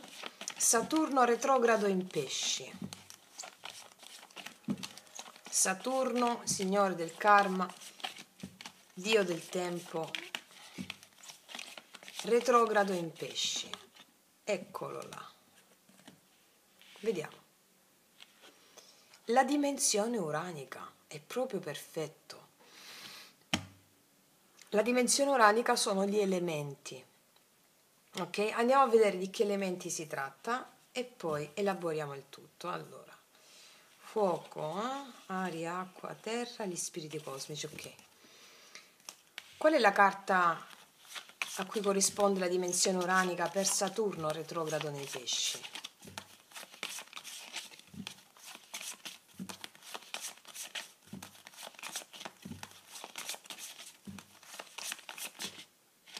Eccola. Vediamo qual è. La terra, lo spirito dell'elemento terra, volere, radicare, manifestare la grande madre. E con Saturno in pesci la grande madre ci viene a trovare dicendoci di darci completamente alla nostra natura. Manifestare pienamente la nostra natura. Allora la nostra natura si può manifestare dandoci agli dei, alla fusione con il divino, come ci insegna il pesce, alla trascendenza, alla spiritualità. E allora volere, devi assolutamente volere questa comunione con il Dio, devi darti assolutamente, devi volerlo a tutti i costi. Ogni tuo desiderio è un ordine, ogni tuo desiderio, allora il desiderio dei desideri, fai che sia il darti al Dio, il darti alla tua natura. Radicare, manifestare, radicare in te il volere di co-creare con gli dei e non più co-creare con gli dei sociali. Questa è la spaccatura tra dei sociali, miti sociali e dei naturali. Va bene? Quindi Saturno viene a fare una sorta di spartiacque con questo Saturno retrogrado in pesci. Uno spartiacque, ossia hai manifestato fino a questo momento un karma laddove ti sei affidato agli dei sociali, alla morale comune, ai miti sociali. Questi miti sociali hanno come obiettivo il controllo, il potere, quello di renderti anche vittima, schiavo. I miti naturali hanno come obiettivo l'amore, il darsi, la grande madre. Allora fai che le lezioni del karma subito fino a questo momento ti siano servite affinché tu possa adesso darti alla grande madre. Mettiti al servizio della grande madre. Gli dei sociali, i miti sociali non ci hanno fatto mettere al servizio della grande madre, anzi hanno usurpato madre terra, hanno estratto il suo oro nero, il petrolio, ai fini di produrre, ma a quale fine? Questa economia del consumismo, questa produttività senza alcun fine. Allora mettiamoci al servizio questa volta della grande madre, rispettando il nostro corpo quali suoi figli e rispettando il suo corpo, rispettando le risorse di Madre Terra e rispettando le tue risorse. Madre Terra è il tuo specchio. Quindi radica in te questa manifestazione, ti dice Saturno. La lezione da imparare in questo ottobre in cui si fa questo bilancio, guarda tutte le volte indietro in cui non hai rispettato Madre Terra, non hai rispettato i tuoi cicli naturali, la tua vera natura. E, come ci insegna la retrogradazione, prendi la rincorsa per saltare verso la grande madre, in questo abbraccio, in questa fusione cosmica. Wow, mamma mia, mamma che poesia, bellissimo. Vediamo l'archetipo su Saturno.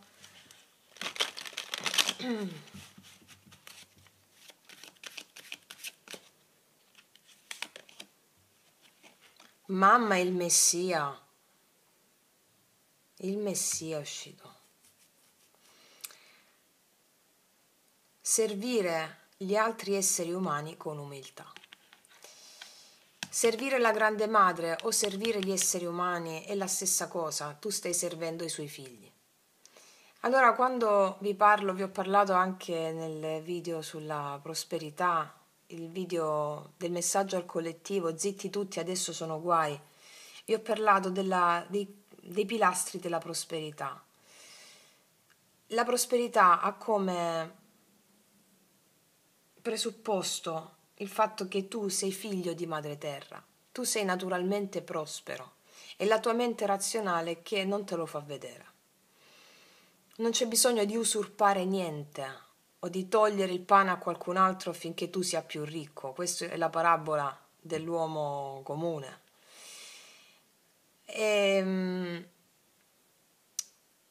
Affinché tu sia prospera o prospero in termini di abbondanza di idee, di salute, di affetti e di denaro, è necessario che tu serva qualcosa più grande di te stesso. Questo è il segreto della prosperità. Vi farò un altro podcast a riguardo. Servendo una causa più grande di te stessa o di te stesso, chiediti sempre come posso essere utile oggi. A cosa posso essere utile? Mettiti al servizio. Sarà poi il divino che ti metterà al servizio di ciò che ti compete in quel momento. Mettiti al servizio, come Madre Terra si è messa al servizio di tutti i suoi figli e continua a mettersi al servizio di tutti i suoi figli, nonostante quello che li combinano. Comunque, la natura è prospera. Perché? Perché la natura è prospera? Perché si dà, si offre. Nascono piantine, alberi, germogli, si dà. Ed è prospera perché segue la sua naturale propensione al darsi. Il segreto della prosperità è darsi. Devi chiederti con questo Saturno che ci impone una lezione importante, datti a una causa più grande di te stesso o di te stesso. Come arrivarci è molto semplice. Tutte le mattine quando ti svegli, durante la giornata, chiedi come posso essere utile in questo momento. Come posso essere utile? Stai sicuro che gli dei ti risponderanno e ti indicheranno la strada.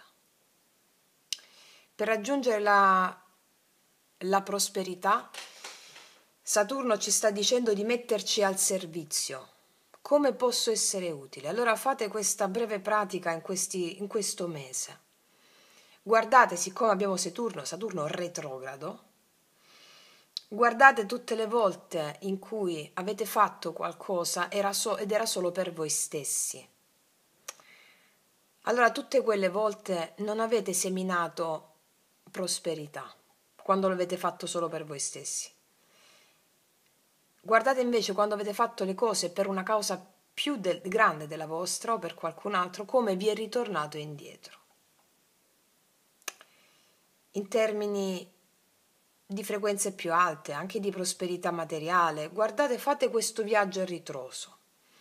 Perché Saturno con questa carta nella Terra manifestare, radicare ricchezza, abbondanza ci sta dicendo: se tu vuoi essere prospero ti devi mettere nella condizione di essere come Madre Terra, cioè come la tua madre, come tua madre, cioè darti e metterti al servizio. Come posso essere utile? Per esempio, vi faccio un esempio personale, perché vi ho già parlato di come ho raggiunto la mia prosperità, i 4 pilastri della mia prosperità, in termini di abbondanza di idee, abbondanza di affetti, abbondanza di salute e abbondanza materiale, di denaro. Come ho raggiunto la mia prosperità? Mettendomi al servizio di qualcosa più grande di me. Non lo faccio per me. Per esempio, vado a fare yoga, ho aumentato le sessioni di yoga non per me, ma perché il lavoro al collettivo si fa sempre più grande e quindi io, la mia forza psicofisica, il mio vigore, la mia centratura, più io investo su questo, più sono al servizio della mia causa. Lo faccio per me, ma non è per me. Mi spiego, non avete capito il senso? Oppure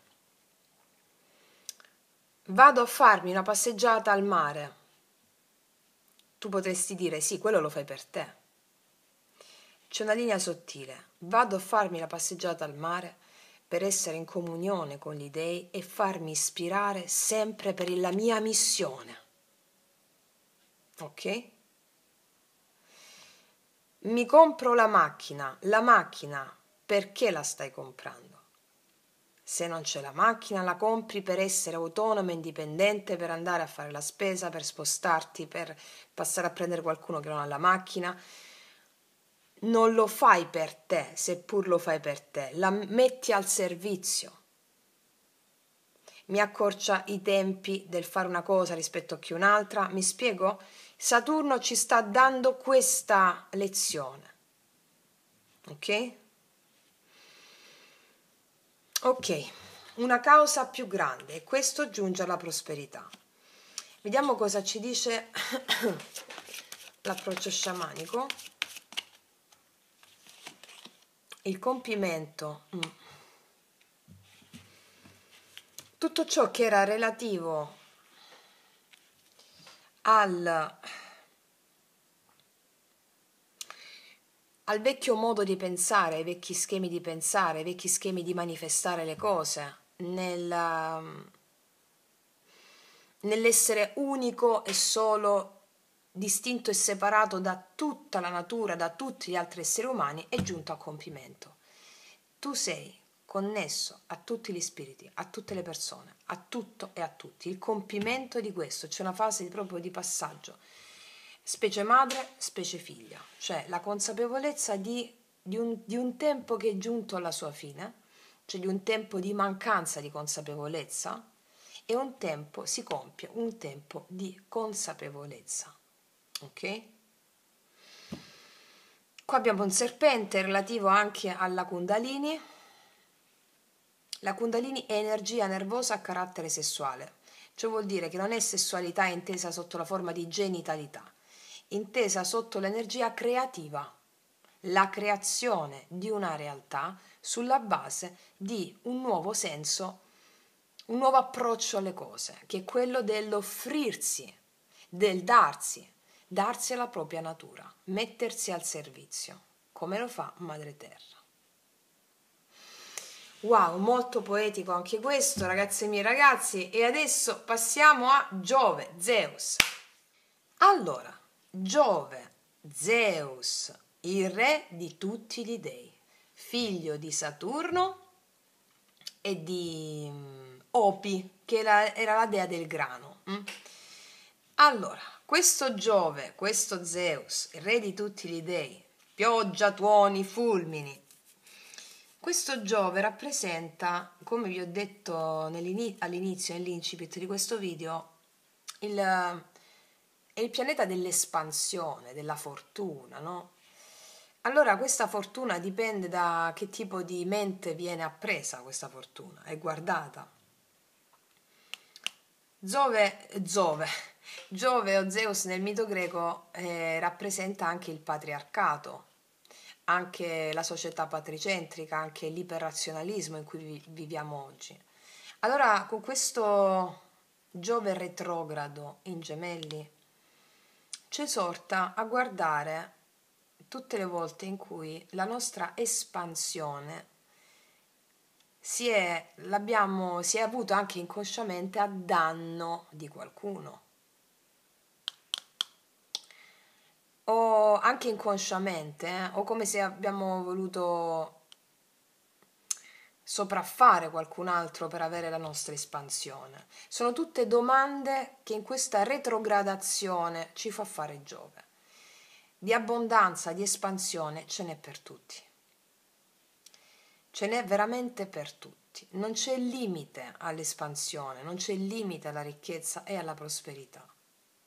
Cosa che invece la mentalità iperrazionale patricentrica ci ha fatto invece credere che c'è un limite all'espansione, alla ricchezza.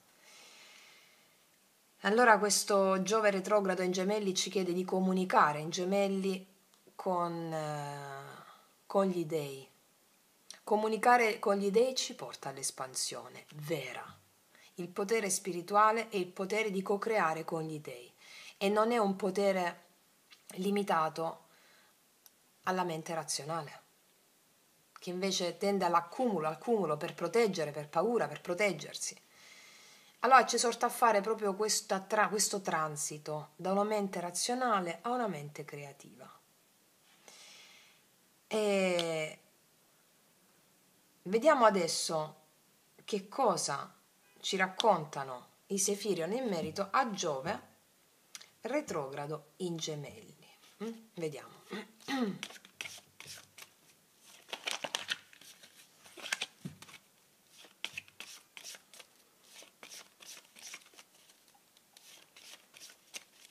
Che nel mito greco Giove è rappresentato anche da Minosse, no? Come vi ho spiegato anche nel video Magia Pratica 7, che voleva il potere, il controllo, no? Per attestare il proprio potere e il controllo su Creta. E invece il grande eroe del mito greco è Perseo. Perseo, che l'abbiamo nominato prima, sfida il suo subconscio, le acque più profonde. Perché il grande eroe? Perché quello che fa è mosso da una causa più grande, non quella di potere e di controllo, ma è mosso dal potere spirituale, vuole salvare sua madre, quindi la madre in termini di archetipo è la grande madre di cui abbiamo parlato prima con Saturno, quindi si offre alla madre in qualità di grande archetipo e allora trova il coraggio per essere il più grande eroe del mito greco. Ok, vediamo quindi rispetto a Giove retrogrado in Gemelli.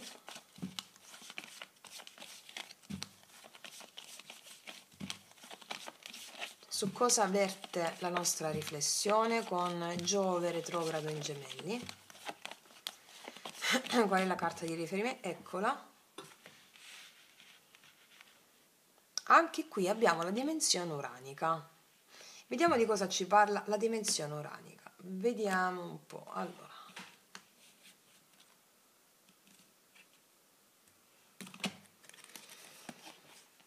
Sono tutte sì. Allora, Giove retrogrado in Gemelli. Su cosa avverte la nostra espressione con questo Giove retrogrado in Gemelli?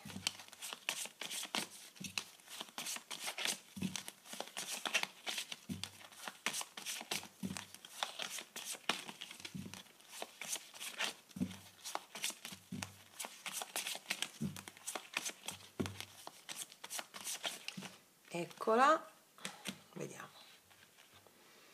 L'acqua, lo spirito dell'elemento acqua, il sapere, emozioni, fluire, principio femminile. Chiarissimo, no? Abbiamo appena parlato di società patriarcale, patricentrica, di Giove che nel mito greco Zeus è impersonificato da Minosse che vuole il potere, il controllo, tutto l'archetipo maschile fuori non bilanciato, no? E qua ci dice se vuoi avere il potere devi affidarti al sapere.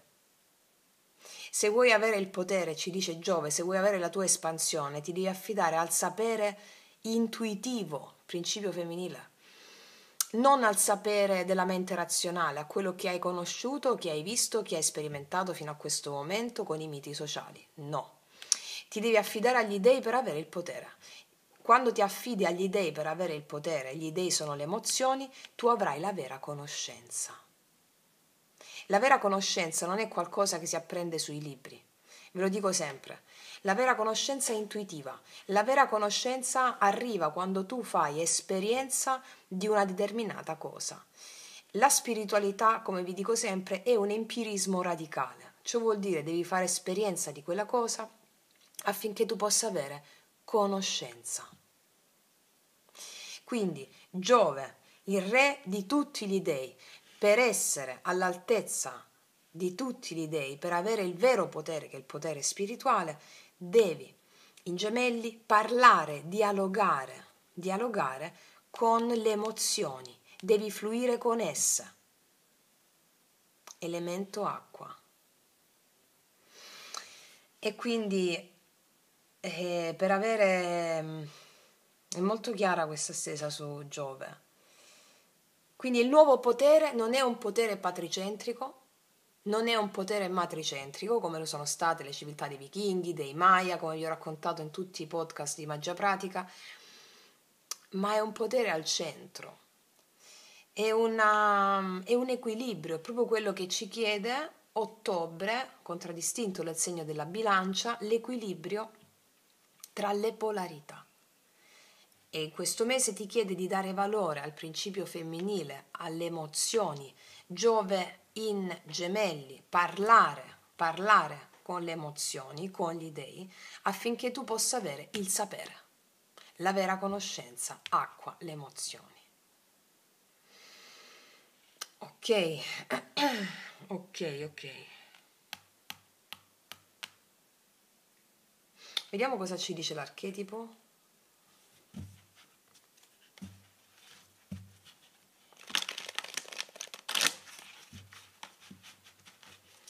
Qual è l'archetipo con Giove?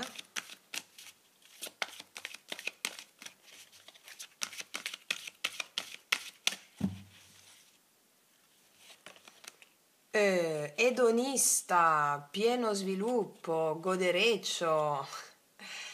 Allora, dice, ispira energia creativa per accettare le cose buone della vita, celebra la bellezza che c'è in te. L'aspetto in ombra era persegui il piacere in detrimento della salute. Si concede capricci e spese degli altri, spalle degli altri.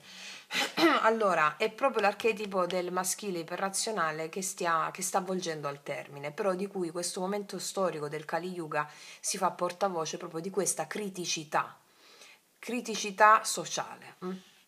La criticità sociale di cui si fa portavoce questo momento epocale della civiltà è di aver dirottato tutta l'attenzione su un polo, sul polo visibile, sulla parte del controllo, del potere, dell'iperrazionalità. Quindi se tu fai questo, l'aspetto luminoso che ne deriva è proprio energia creativa, l'abbondanza di idee di cui parlavamo prima.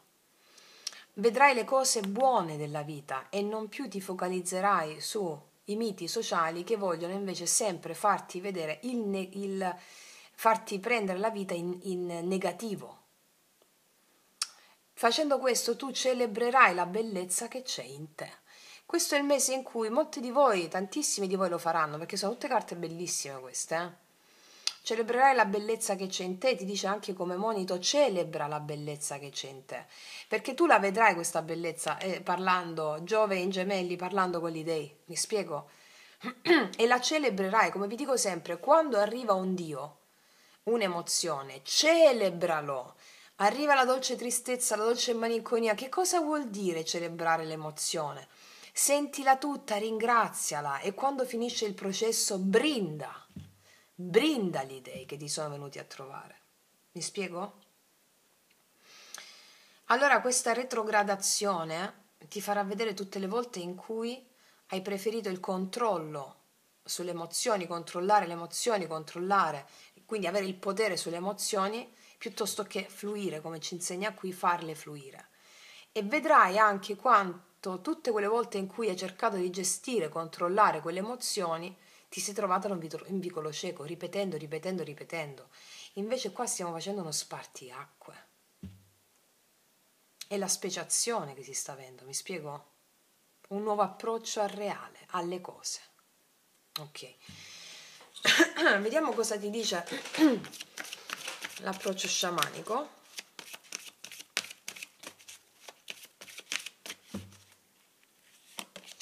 La raccoglitrice, anche qui, allora, godi di tutto quello che ottobre ti offre. Questo è l'approccio. La raccoglitrice mangia anche i frutti di stagione, quei frutti di stagione crea proprio una connessione tra te e il cibo, i frutti di stagione. Senti che quando, anche il cibo, no? Tipo in questo caso abbiamo qua la zucca, no? Quando tagli una zucca, quando mangi una zucca, la zucca che è natura si sta offrendo a te, si sta dando a te, in sacrificio, sta donando la sua vita a te affinché tu possa trarne bellezza, nutrimento.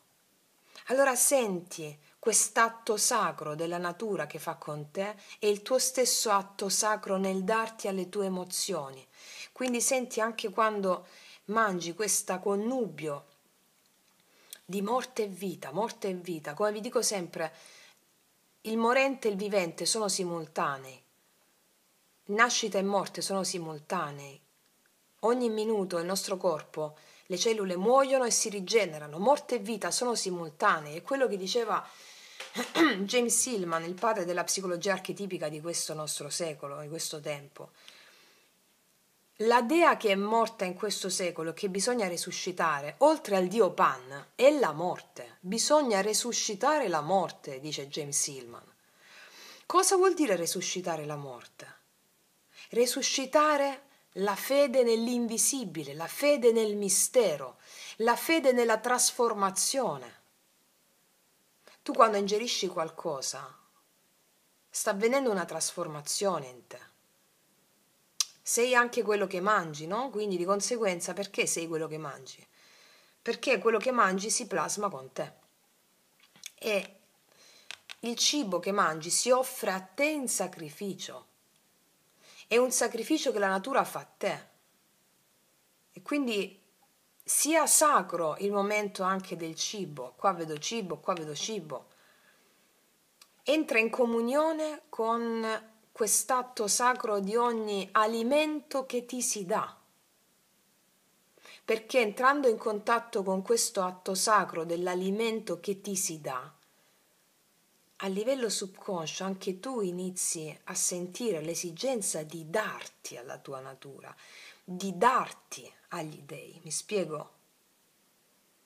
È tutto un simbolo, ok? Bellissimo, poeticissimo, bellissimo. Ok. Detto questo, adesso andiamo a vedere cosa ci dice Martes Ares.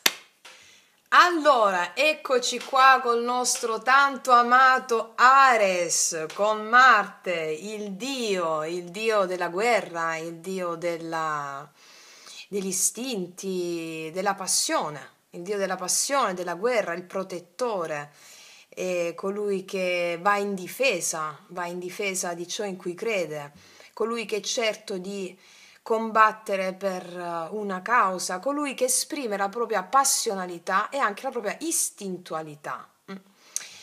Quindi in questo caso abbiamo il nostro Ares Marte in Cancro e quindi abbiamo questo Marte focalizzato in ciò che riguarda l'emotività. Quindi Marte che va nell'emotività. Quindi possiamo avere anche delle esplosioni emotive. Cancro segno d'acqua come il pesci. Il cancro fa parte sempre di quei segni d'acqua, tutta l'acqua rappresenta l'inconscio, le profondità, la profondità emozionale, no? Il cancro rappresenta la casa,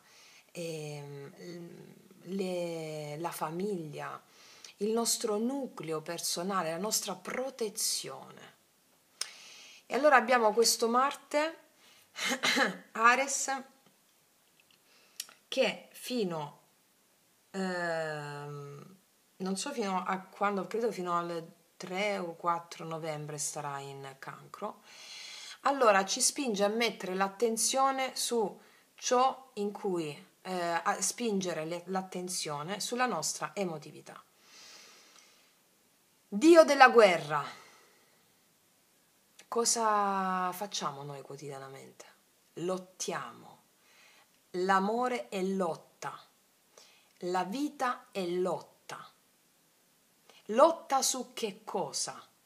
Sulle nostre resistenze che mettiamo al darci all'amore. Allora qua Marte, Ares, ci chiede di lottare consapevolmente contro le resistenze alle nostre emozioni. Cancro.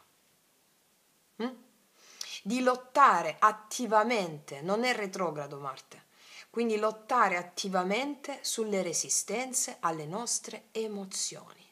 Cancro. Abbiamo visto tutta quella schiera di pianeti retrogradi, quindi avremo tutto uno sguardo sul nostro passato, che il passato non esiste, no? Cioè il passato sono immagini di cui tu ti fai carico affinché tu possa elaborare le tue proiezioni di anima. Ok. Quindi Marte ci spinge a mettere l'attenzione nel lottare contro le nostre resistenze alle emozioni. Cancro. E quindi potremo avere anche nella fattispecie, nella realtà fenomenica, situazioni che richiedono forza, energia e determinazione nell'ambiente domestico. Tipo abbellimenti in casa, allora devo ristrutturare, oppure devo dipingere quel muro, allora forza e determinazione di Marte per fare quello. Oppure possono esserci dei piccoli incidenti domestici o tra familiari o qualcosa che esplode, però è funzionale. Tutto ciò che accade è perché c'è un fine. Come diceva Giordano Bruno, prima di essere messo a rogo, tutto accade per un buon fine. Prima di essere messo a rogo, e penso che questo sia l'esempio più lampante. Quindi ogni cosa che accadrà all'interno del sistema domestico, all'interno a livello di realtà fenomenica, ha un fine. Qual è questo fine?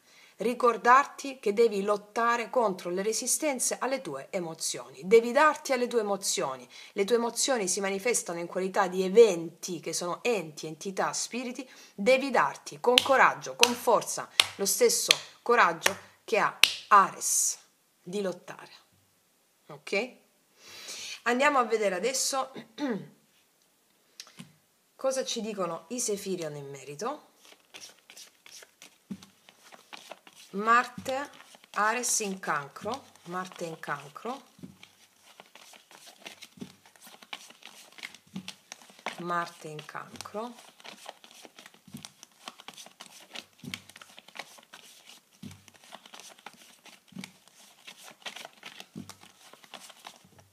eccola qua. Vediamo.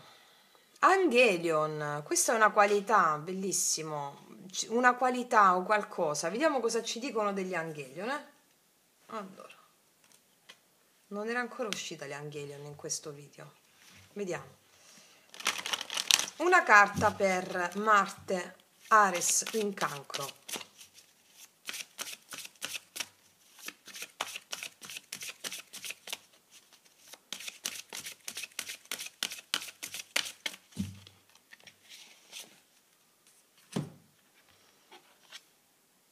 ribaltare e invertire la visione capovolgimento. Sì, è chiaro, praticamente il succo di quello che vi ho detto adesso. Ribaltare e invertire la visione capovolgimento. Accade qualcosa, va bene? Accade un evento. Gli eventi sono enti, entità, spiriti. Come ti approcceresti con l'approccio da vittima? Tutti gli eventi, proprio a me succedono tutti, ma che cosa, non vedo l'ora che finiscano. Vittima, e la vittima riperpetua, riperpetua, riperpetua gli stessi eventi, anche con persone diverse. Ok. Capovolgi la visione. Arriva un evento, succede un evento in famiglia o qualsiasi cosa di quello che vi ho descritto, ok? Marte in quarta casa, nella casa del cancro, quarta casa è famiglia, luoghi di protezione, ok? Ribalta la visione, capovolgi la visione, affronta con coraggio le emozioni che tramite quegli eventi, che sono enti, entità, spiriti, dei, ti vengono a trovare. Evoca, può scaturire la rabbia, no? Ares, Marte, qualcosa che succede in casa, qualcosa con i familiari, qualcosa con i parenti, qualcosa che succede dentro casa, rabbia. Wow! Sto sentendo rabbia, meraviglioso, Emao, Dio Ares, mio amato Dio Ares, mio amato Dio Ares, io mi affido a te, io ho fede in te, aiutami a vedere quello che ancora non sto vedendo e fai la pratica che vi ho descritto nel video, come innalzare le proprie vibrazioni, come aiutare qualcuno in difficoltà, sta lì la pratica, è tutto nella playlist l'arte sciamanica, ok? Quindi aumentala questa rabbia, questa tensione, aumentala, noi non stiamo qua ad anestetizzare, qua stiamo a diventare dei, all'altezza del Dio, aumenta questa rabbia, non la agire fuori, l'emozione non va agita, ma va celebrata. Non va agita, altrimenti sprechi tutta la forza. Cioè non ti sto dicendo di prendere la mazza da baseball e andare a rompere la macchina al tuo parente. No. Ti verrebbe di farlo, lo so, ma va bene, è normale. Però tu, se lo fai, sprechi tutta quell'opportunità. Allora sentila tutta, affidati al Dio, il Dio ti risponderà. Come? Non con le parole, come siamo abituati noi con la mente, con le parole, ma con le immagini ti risponde. Le immagini sono quello che ti capiterà poco dopo fatta la pratica, ok? Molto chiaro, ok. Vediamo cosa ci dice l'archetipo in merito.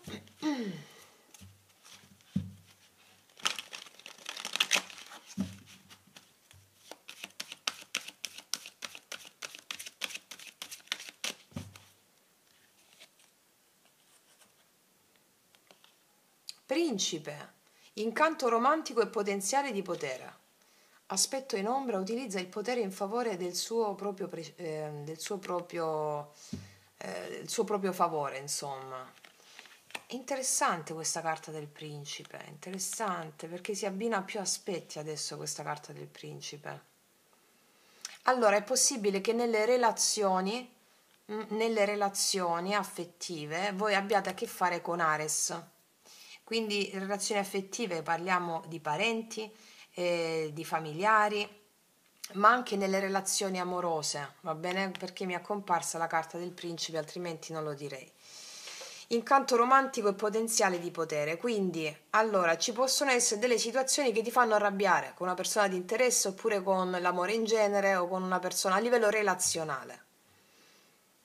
Evoca Ares, va bene? Evoca Ares, fai la pratica che ti ho detto qua, perché questo ti porta anche rispetto a delle situazioni passate, come immagini che tu vedi nella tua mente come eventi passati rispetto all'amore che ti creano più rabbia o più, mi spiego, più o meno. Ritira la proiezione, come ti insegno sempre, e dai ad Ares, affida il tuo potere ad Ares. Questo ti permetterà di realizzare un incanto romantico, anche perché abbiamo anche Venere in Scorpione, Afrodite in Scorpione, che ne parlerò subito dopo fatto Marte, che ci supporta nel vero piacere profondo, quello che nelle nostre profondità ci dà veramente godimento, al di là di una morale comune, al di là di quello che crede la tua mente di voler avere per raggiungere il piacere. Va bene? Quindi Venere e Marte in questo caso li vediamo sotto questo aspetto.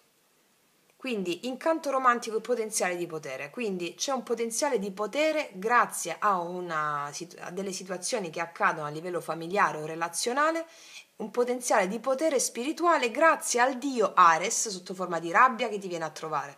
O rabbia o incazzatura, insomma, qualcosa che... oppure rispetto alle immagini del tuo passato che ti hanno creato questo. Capovolgi la visione. Va bene? Affidati ad Ares, rievoca magari emozioni, situazioni del passato che ti hanno creato rabbia e questo creerà per te il potenziale di potere di un incanto romantico. Ok. Vediamo cosa ci dice l'approccio sciamanico in merito a questo.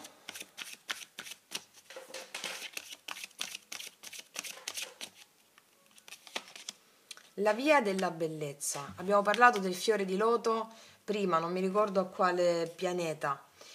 Allora, porta bellezza laddove la tua mente razionale non la vede. La via della bellezza significa la bellezza è il darsi, no? Vi ho spiegato nel video, non mi ricordo se Magia Pratica 6 o Magia Pratica 5, che cos'è la bellezza? In natura la bellezza si esprime, il sacro in natura si esprime con la bellezza. Tu vedi qualcosa di bellissimo, un fiore bellissimo, no? Dici bellissimo. Perché dice bellissimo? Perché la natura è espressione del sacro. Cos'è il sacro? Il sacrum facere, è il darsi, è il morire. Un fiore naturale, un fiore vero è bello perché si dà, cioè perché si offre, cioè perché muore. L'evanescenza è il principio cardine della bellezza in natura. Quindi qua mi dicono ribaltare la visione per avere l'incanto romantico, la via della bellezza su Marte. Allora vedi la bellezza nell'emozione di rabbia o di emozioni che Ares ti suscita. Vedi la bellezza in quello, evoca tale bellezza. Evoca tale bellezza, ricordati che dalle situazioni di plumbe, dalle situazioni torbide, diciamo, nasce la bellezza. Il fiore di loto nasce dalle paludi, dall'anigredo, dalle situazioni difficili nasce la bellezza. Va bene? Quindi, ragazze mie, ragazzi, non aggiungo altro, altrimenti mettiamo cose su cose. Questo è per quanto riguarda Marte. E adesso andiamo a vedere Venere. Allora, abbiamo Venere, Afrodite, in Scorpione. Stavamo dicendo nel video di Marte che questa Venere, Afrodite, ti spinge in questo mese a sentire veramente il piacere, ciò che ti piace, veramente, ma che è relativo alle tue emozioni profonde, quelle che sono sepolte là sotto, e a non seguire gli dei sociali, la morale sociale, che ti inculcano nella testa quello che secondo te, secondo loro, ti fa veramente piacere. Il piacere, Venere, è la creatività. Molti di voi si esprimeranno, molti di voi che sono artiste, si esprimeranno in forma profonda con questa Venere in Scorpione. Venere Scorpione ti permette questa Afrodite ti permette di annusare, di sondare veramente il piacere legato a quelle profondità di te stessa che magari avevi paura a esplorare. Perché? Lo Scorpione ha a che fare con le profondità più profonde. È un gioco di parole, ma lo Scorpione simboleggia anche Plutone, Ade, la morte. E quindi ti invita a esplorare ciò che ti dà piacere statico, che ti traghetterà in un'altra dimensione. Questo piacere statico ha a che fare con la tua natura vera, quindi ti porterà a sperimentare il piacere della tua natura profonda, affinché tu possa traghettarti, quindi morire e rinascere in una nuova realtà estatica. E quindi questo Scorpione, adesso andiamo a vedere cosa ci dicono le carte rispetto a questa esigenza di sentire profondamente il vero piacere, che magari non ha niente a che vedere con quello che tu credi ti dia piacere, che tu credi con la mente razionale, perché sono costrutti dell'io. Ok, andiamo a vedere. Ok, andiamo a vedere cosa ci insegna questa Afrodite in Scorpione, Venere in Scorpione.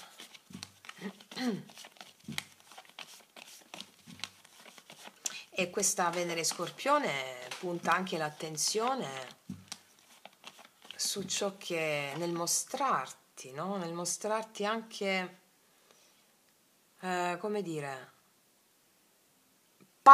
paurosamente tu. Perché la morte fa paura, fa paura l'invisibile, fa paura lo sconosciuto. Questa Venere ti esorta a esplorare lo sconosciuto del piacere. Ok. Vediamo un po'. E a sfidare abbiamo già Marte, che ci dà questa possibilità, il coraggio per esplorare lo sconosciuto del piacere. Il vero piacere alla tua mente è sconosciuto, ma il tuo corpo lo sa. Vediamo cosa ci dicono le carte in merito. Venere Scorpione, Afrodite, Venere Scorpione, Venere Scorpione, e poi abbiamo anche Mercurio Scorpione che supporterà questa ricerca nello sconosciuto, che è fede nell'invisibile poi. Ok. Allora, Venere Scorpione, Venere Scorpione.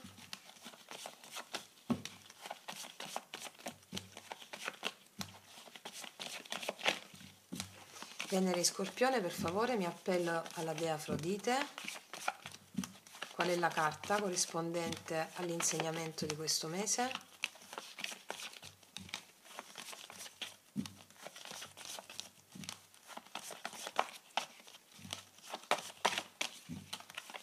Falla timida, non sta uscendo. Falla timida. No, vabbè, 2000 no. Venere, dai, una sola, per favore. Ho capito che vuoi tutti i Sefiro. Vabbè, ti prendo io, ok? Mi faccio portavoce del tuo messaggio. E questa nascosta voglio, ovviamente. Vediamo un po' che carta è. Il regno delle ombre. Quanta paura abbiamo di vedere quello che veramente ci piace? Quanta paura ancora c'è di vedere ciò che è sconosciuto alla nostra mente razionale ma che ci dà piacere a livello sensoriale? Regno delle ombre, siamo nel regno intermedio. Non siamo più nel regno della vittima, abbiamo capito più o meno, no? Di non essere più vittime. Siamo nel regno intermedio, sappiamo che dopo il regno delle ombre c'è il regno della chiara luce, che è la piena risoluzione di quello che ti sto dicendo. Qua ci sono un po' di paura ancora a esplorare veramente i tuoi sensi, la bellezza di questi sensi profondi, la bellezza di quello che la tua mente razionale giudica fragilità o oscenità. Oscenità. È così, È così. Tutto ciò che la tua mente giudica in negativo sono dei potenziali, sono da includere. Ricordate il video che vi ho fatto su gli inaccettabili e gli inarrivabili, sempre sulla playlist L'arte sciamanica. Ecco, tutto quello che la tua mente giudica osceno, oscenità. E gli dei però non la pensano così. Gli dei non la pensano così. E finché tu non ti allei a quella oscenità, passatemi il termine, tra virgolette, a quello che tu giudichi inaccettabile, quell'inaccettabile si renderà sempre palese fuori a te affinché tu lo possa includere. Vediamo di che cosa parla questo regno delle ombre.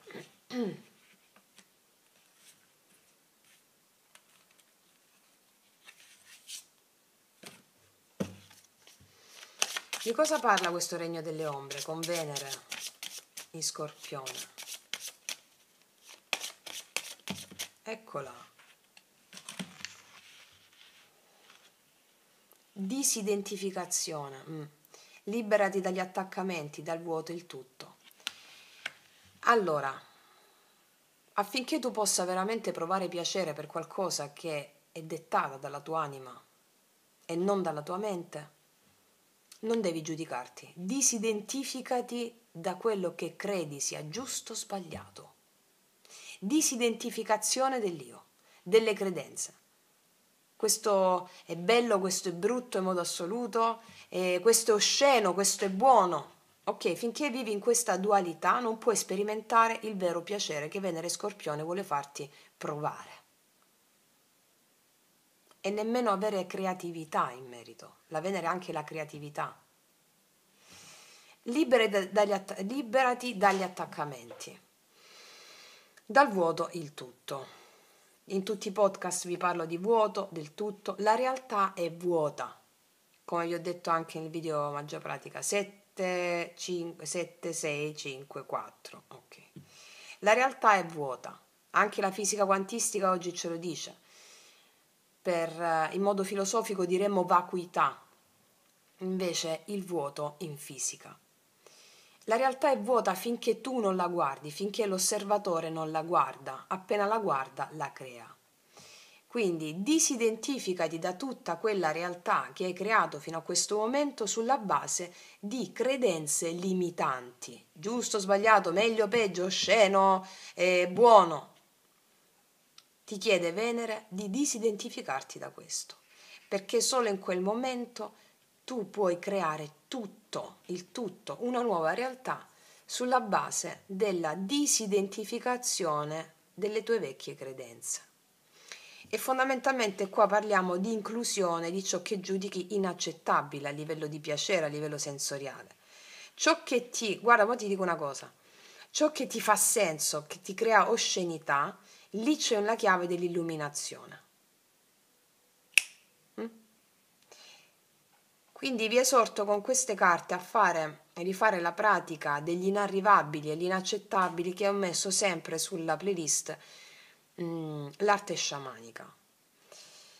Qua c'è esigenza di sperimentare qualcosa di molto più profondo che la tua mente razionale non vuole farti andare, quindi è possibile che ti troverai a che fare con delle situazioni che ti generano attaccamenti a un'idea sbagliata delle cose, attaccamenti a un'idea, secondo te deve essere così, secondo le tue credenze mentali.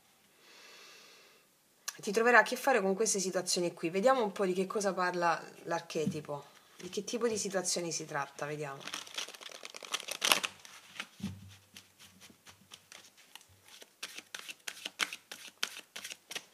Venere in Scorpione.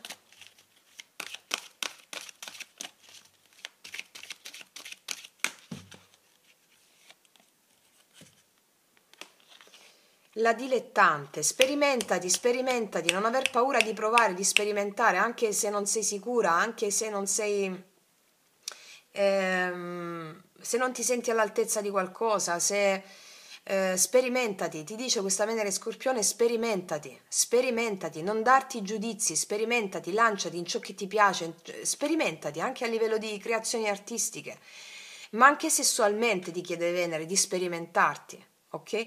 Non ti giudicare, sperimentati. Questo ti permette di disidentificarti. Quello che ritenevi sbagliato prima a livello anche creativo, anche sessuale, che tu giudicavi sbagliato, sperimentati. Il giudizio castra e limita la tua creatività, la tua capacità di creare una nuova realtà e di creare anche un'opera alla tua altezza, un'opera di vita o un'opera d'arte, che poi è la stessa cosa. Quindi dice godi praticando attività artistiche senza necessità di essere una professionista. Cioè la Venere si esplica in tanti modi, la Kundalini in questo caso si esplica in tanti modi, puoi fare un quadro anche se non hai mai preso un pennello in vita tua, e puoi avere un rapporto intimo con qualcuno anche se non hai mai sperimentato, cioè mi spiego, no? senza andare col disegnino nel dettaglio. Sperimentati, senti l'emozione, sperimentati, sentiti all'altezza di tutto ciò che ti viene intuitivamente. Sentiti all'altezza di ogni cosa che ti viene intuitivamente. Ti avvierte del pericolo che darti in superficie del luogo dell'imprenditore. Quindi sviluppati, crea, fai cose contemporaneamente. Questa Venere ti dice sperimentati in tante cose che non ti sei sperimentata. Fatti guidare dall'intuizione, sperimentati. Se l'altro ieri pensavi una determinata cosa, però vuoi fare quella cosa e tu dici no, ma mi devo attenere a quella cosa che pensavo prima, boccia, vai, sperimentati, lanciati. Ok? Lo Scorpione vuole farti scendere sotto. Plutone, Ade. Ok? Fai l'amore col Dio Ade. Fai l'amore con Ade. Permetti ad Afrodite di condurti in questo sodalizio. Ok, vediamo cosa ti dice l'approccio sciamanico.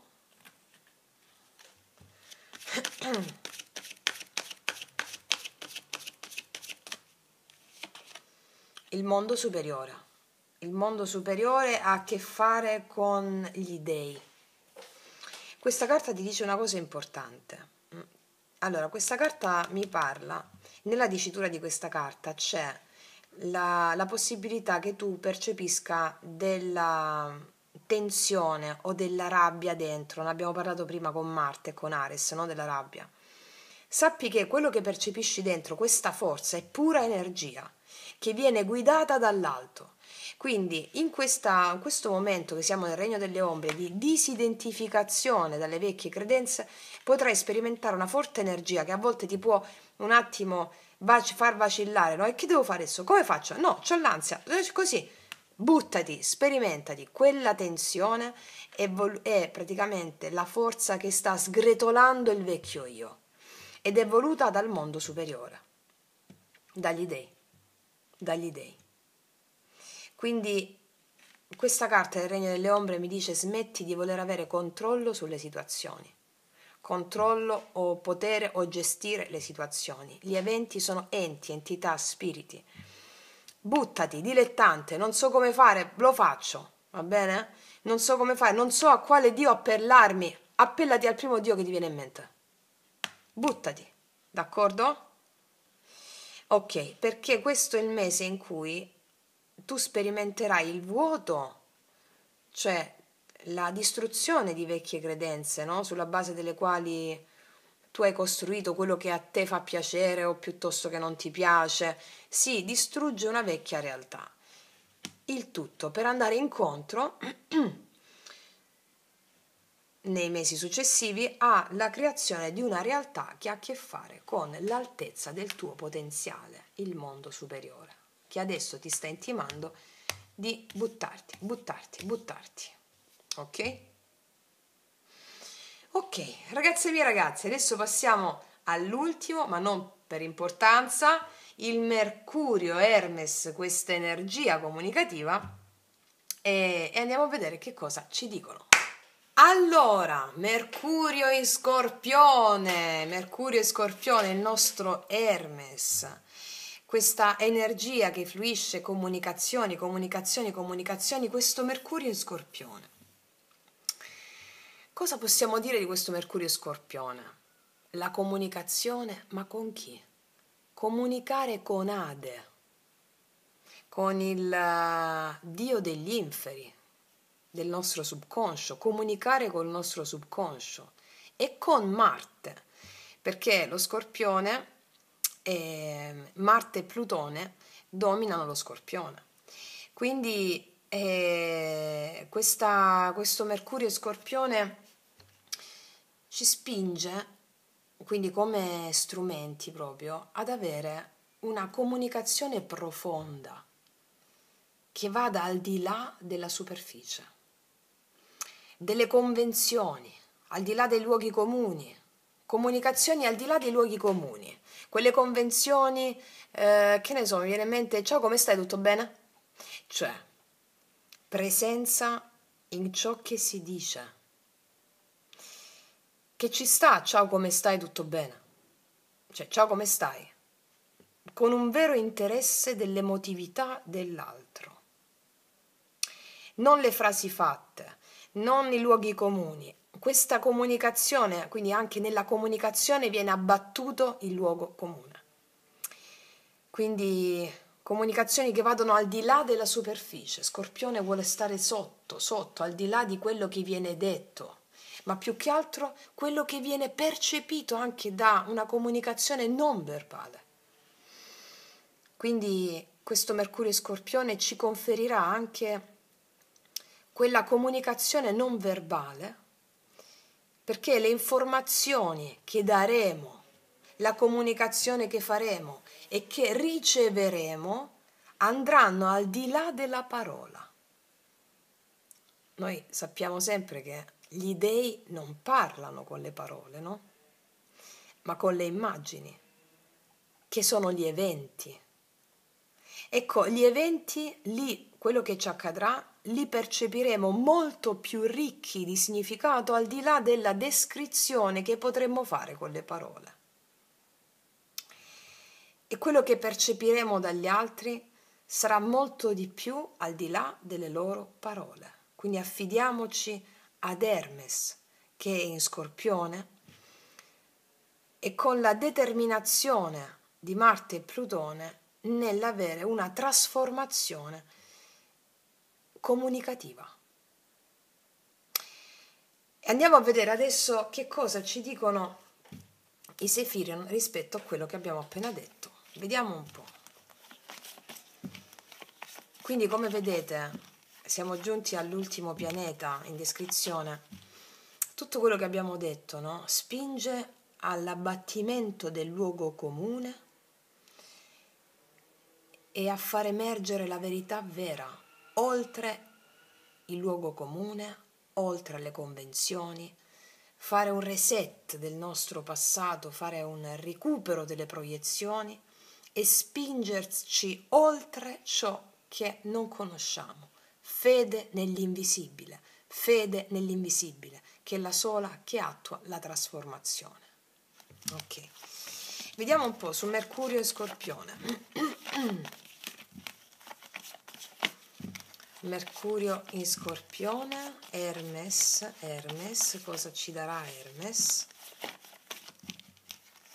Che dal 13 ottobre, però già prima sentiamo questa necessità di andare nel profondo, di non fermarci all'apparenza, all'apparenza delle parole, perché a volte l'apparenza, quello che appare, no? Come diceva Hegel, niente è più profondo di ciò che appare.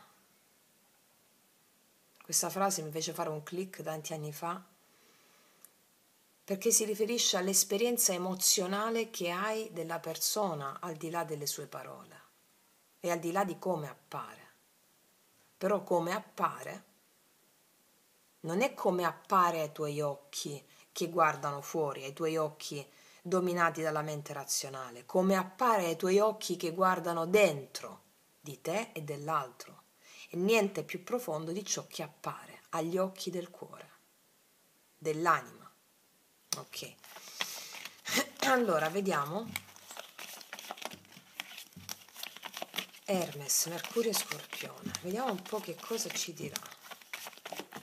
No, 2000 no, comunque sono uscite 3 carte fighe, ok. Una sola per favore.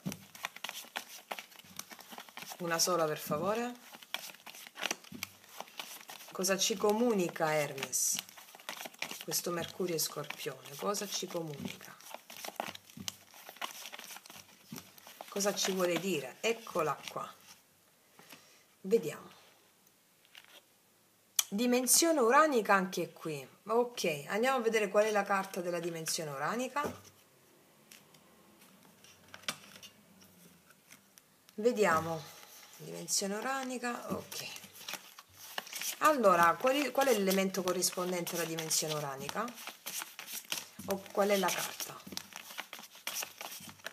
La Terra anche qui, come è uscito a Saturno, La terra, la terra, la terra.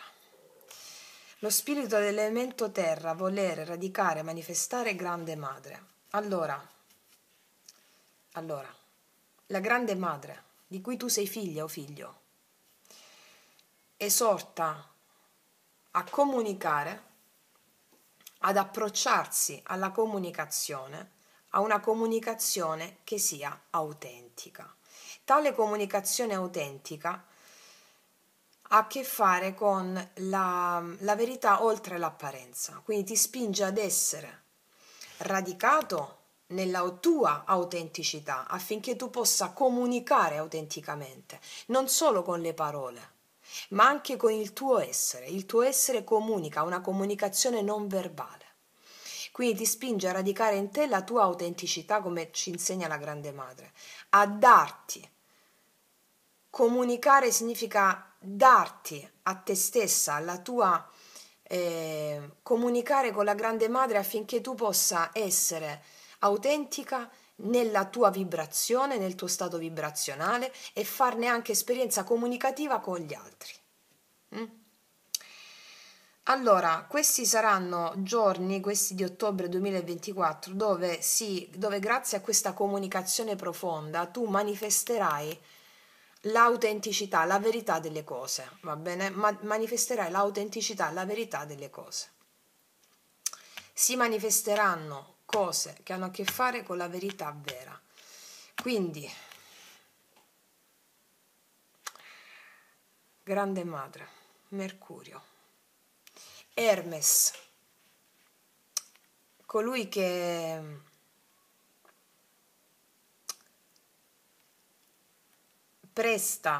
dà i sandali alati a Perseo. Hermes è la leggerezza. Hermes ci dice che soltanto grazie al lavoro di parlare con gli dei, tu puoi acquisire leggerezza. E quindi Mercurio e Scorpione ci dice alleggeriamo le parole. Che cosa vuol dire alleggeriamo le parole e la comunicazione? Andiamo all'essenziale. All'essenziale. Non sprechiamo parole, non sprechiamo comunicazioni, andiamo all'essenziale. Se necessario, silenzio. Va bene?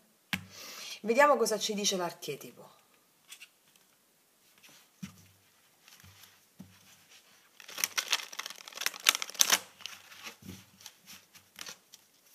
Questo tipo di approccio comunicativo, anche il comunicare con Ade e con Marte, con Ade e con Ares, porterà una piena trasformazione,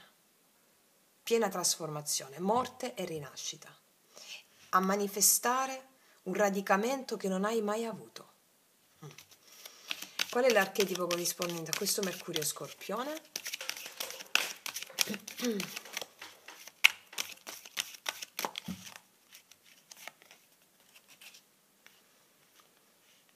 Monaca. Questo è un po' come se fosse uscito il Papa. Devozione disinteressata e la dedica esclusiva allo spirito. Chiaro, in ogni persona che incontrerai devi vedere lo spirito che lo incarna, l'anima che lo incarna, devi vedere un messaggero di Dio o della Dea in quella persona, perché la persona, come vi insegno sempre, la parola persona viene dall'etrusco persu, che significa maschera, e gli etruschi utilizzavano le maschere per mettere in scena a teatro il gioco della vita. Quindi ogni persona che incontrerai è una maschera del divino, vedi in ogni persona il divino che ti sta parlando, ok? Quindi devozione disinteressata, dedica esclusiva allo spirito. Quindi ogni cosa che incontri, ogni evento che hai, ti sta comunicando lo spirito, il Dio o la Dea, Mercurio, comunicazione, e ti comunicherà in modo profondo, Mercurio e Scorpione, al di là di quello che la tua mente razionale può vedere come realtà data, come realtà oggettiva. Al di là della realtà oggettiva, che è una mera illusione, c'è ben altro, e Mercurio in Scorpione ti intima di andarci a fondo, di vedere al di là della realtà oggettiva, della realtà data, cioè di vedere lo spirito nelle persone, negli eventi che ti accadono e nelle persone che incontrerai. Questo ti spinge a fare cosa? A manifestare la verità vera, radicare l'autenticità e anche tutto ciò che ha a che fare con la concretezza. Questa è la vera concretezza. Un grande mistico, Milarepa era se non sbaglio, diceva, lasciò in eredità ai suoi discepoli questa frase: camminate sempre sul saldo suolo della non oggettività delle cose. Questo è il radicamento che devi avere, niente è oggettivo. Quindi la tua comunicazione e gli eventi si paleseranno a te e tu devi avere a che fare soltanto con lo spirito. Ogni evento, ente, entità è uno spirito e ogni persona è un messaggero dello spirito. Quindi Mercurio e Scorpione, comunicazione oltre a quello che si vede in qualità di evento, in qualità di persona. Ok? Ok. Allora, andiamo a vedere adesso l'approccio sciamanico.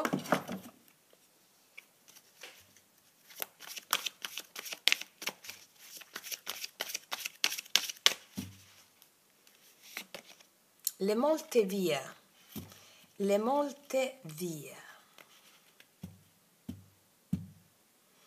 Qua c'è un labirinto. Mi viene in mente Arianna, il filo di Arianna, il labirinto dove c'era il Minotauro. Guardate, vi leggo questa carta per farvi avere la visione onnicomprensiva di questa carta, altrimenti vi racconterei degli altri miti, però voglio essere esclusiva su questa carta. 34.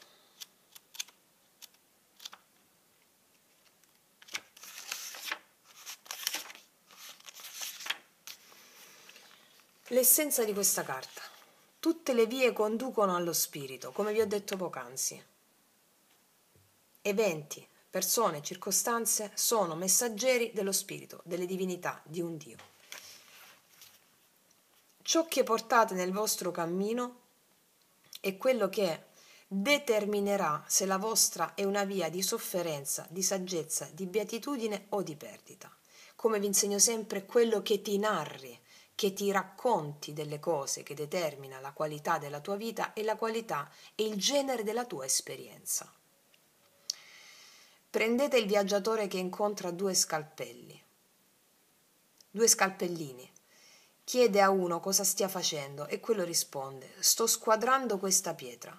Poi chiede all'altro che sta facendo la stessa identica cosa e si sente rispondere: sto costruendo una cattedrale. Un uomo ha un impegno, l'altro ha trovato il proprio lavoro e la propria vocazione. È parte di un'opera molto più grande di lui. Accertatevi di scegliere una via con il cuore. Sentitevi parte di qualcosa di più grande di quello che state facendo in quel momento, perché quello che state facendo in quel momento ha a che fare con una cosa più grande che la vostra mente razionale non può capire, ma lo spirito ti manda i segnali. Questo è il senso. L'invito. La vostra missione ora è fare un grande passo coraggioso e lasciare il sentiero battuto, quello che ci diciamo sempre. Cielo e terra concorrono a sostenervi in questa azione.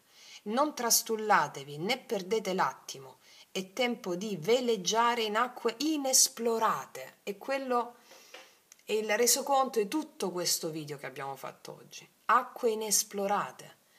Smettere di avere paura dello sconosciuto, perché lo sconosciuto è l'invisibile è la morte è ciò che non conosciamo, ciò che ci fa paura, e tutto questo ha a che fare con Dio, con lo spirito, e il divino è ciò che ci resta da conoscere. E quindi, come vi ho spiegato anche in altri podcast, la virtù è quella del coraggio, quella che ha Perseo di scendere nelle profondità, che va sviluppata. Badate a seguire sia il vostro percorso sulla terra sia il viaggio tra le stelle. Quello che vi accade ok? Qua, sulla Terra, ha a che fare con il vostro viaggio stellare. Come sopra, così sotto. Guardate l'insieme delle cose. E Mercurio e Scorpione si fa portavoce proprio di questo. Una comunicazione che va oltre il visibile, è profonda. L'energia che scorre Mercurio oltre il visibile. E qua stiamo imparando ad avere fede nell'invisibile e il coraggio di oltrepassare i limiti conosciuti. Quindi, ragazze mie e ragazzi, arrivata al termine di questo importante video, abbiamo visto che qua è un cocktail di emozioni, di poesia, di cui questo mese di ottobre si fa portavoce affinché possiamo portare quell'equilibrio di cui ci parla il segno della bilancia e anche l'arcano della giustizia. L'equilibrio in cosa? Tra visibile e invisibile. Fede nell'invisibile, azione nel visibile, con la fede nell'invisibile. Quindi è stato un viaggio bellissimo. Vi suggerisco di riguardare spesso questo video durante il mese. Non credo assolutamente, poi vediamo, non lo so se vengo ispirata, che farò i segni zodiacali, non credo, proprio perché voglio portarvi a trascendere, fare questa esperienza di trascendenza del tema natale e degli astri, inteso come tema astrale, tema natale, che più o meno è la stessa cosa, no? Perché sono le emozioni, i pensieri che noi abbiamo dovuto sperimentare prima in qualità di vittime e quando diventi mago trascendi il tema natale. E qua noi ci stiamo educando a questo. Quindi, detto questo, ragazze mie e ragazzi, vi auguro un viaggio sciamanico, straordinario, poetico e mitico, dove ognuna di voi, ognuno di voi sia all'altezza degli dei che lo vengono a trovare affinché possiate guadagnare il favore del Dio e averne la forza e il potere. Detto questo, vi abbraccio profondamente, noi ci vediamo alla prossima e come sempre, che Dio vi benedica! Mua!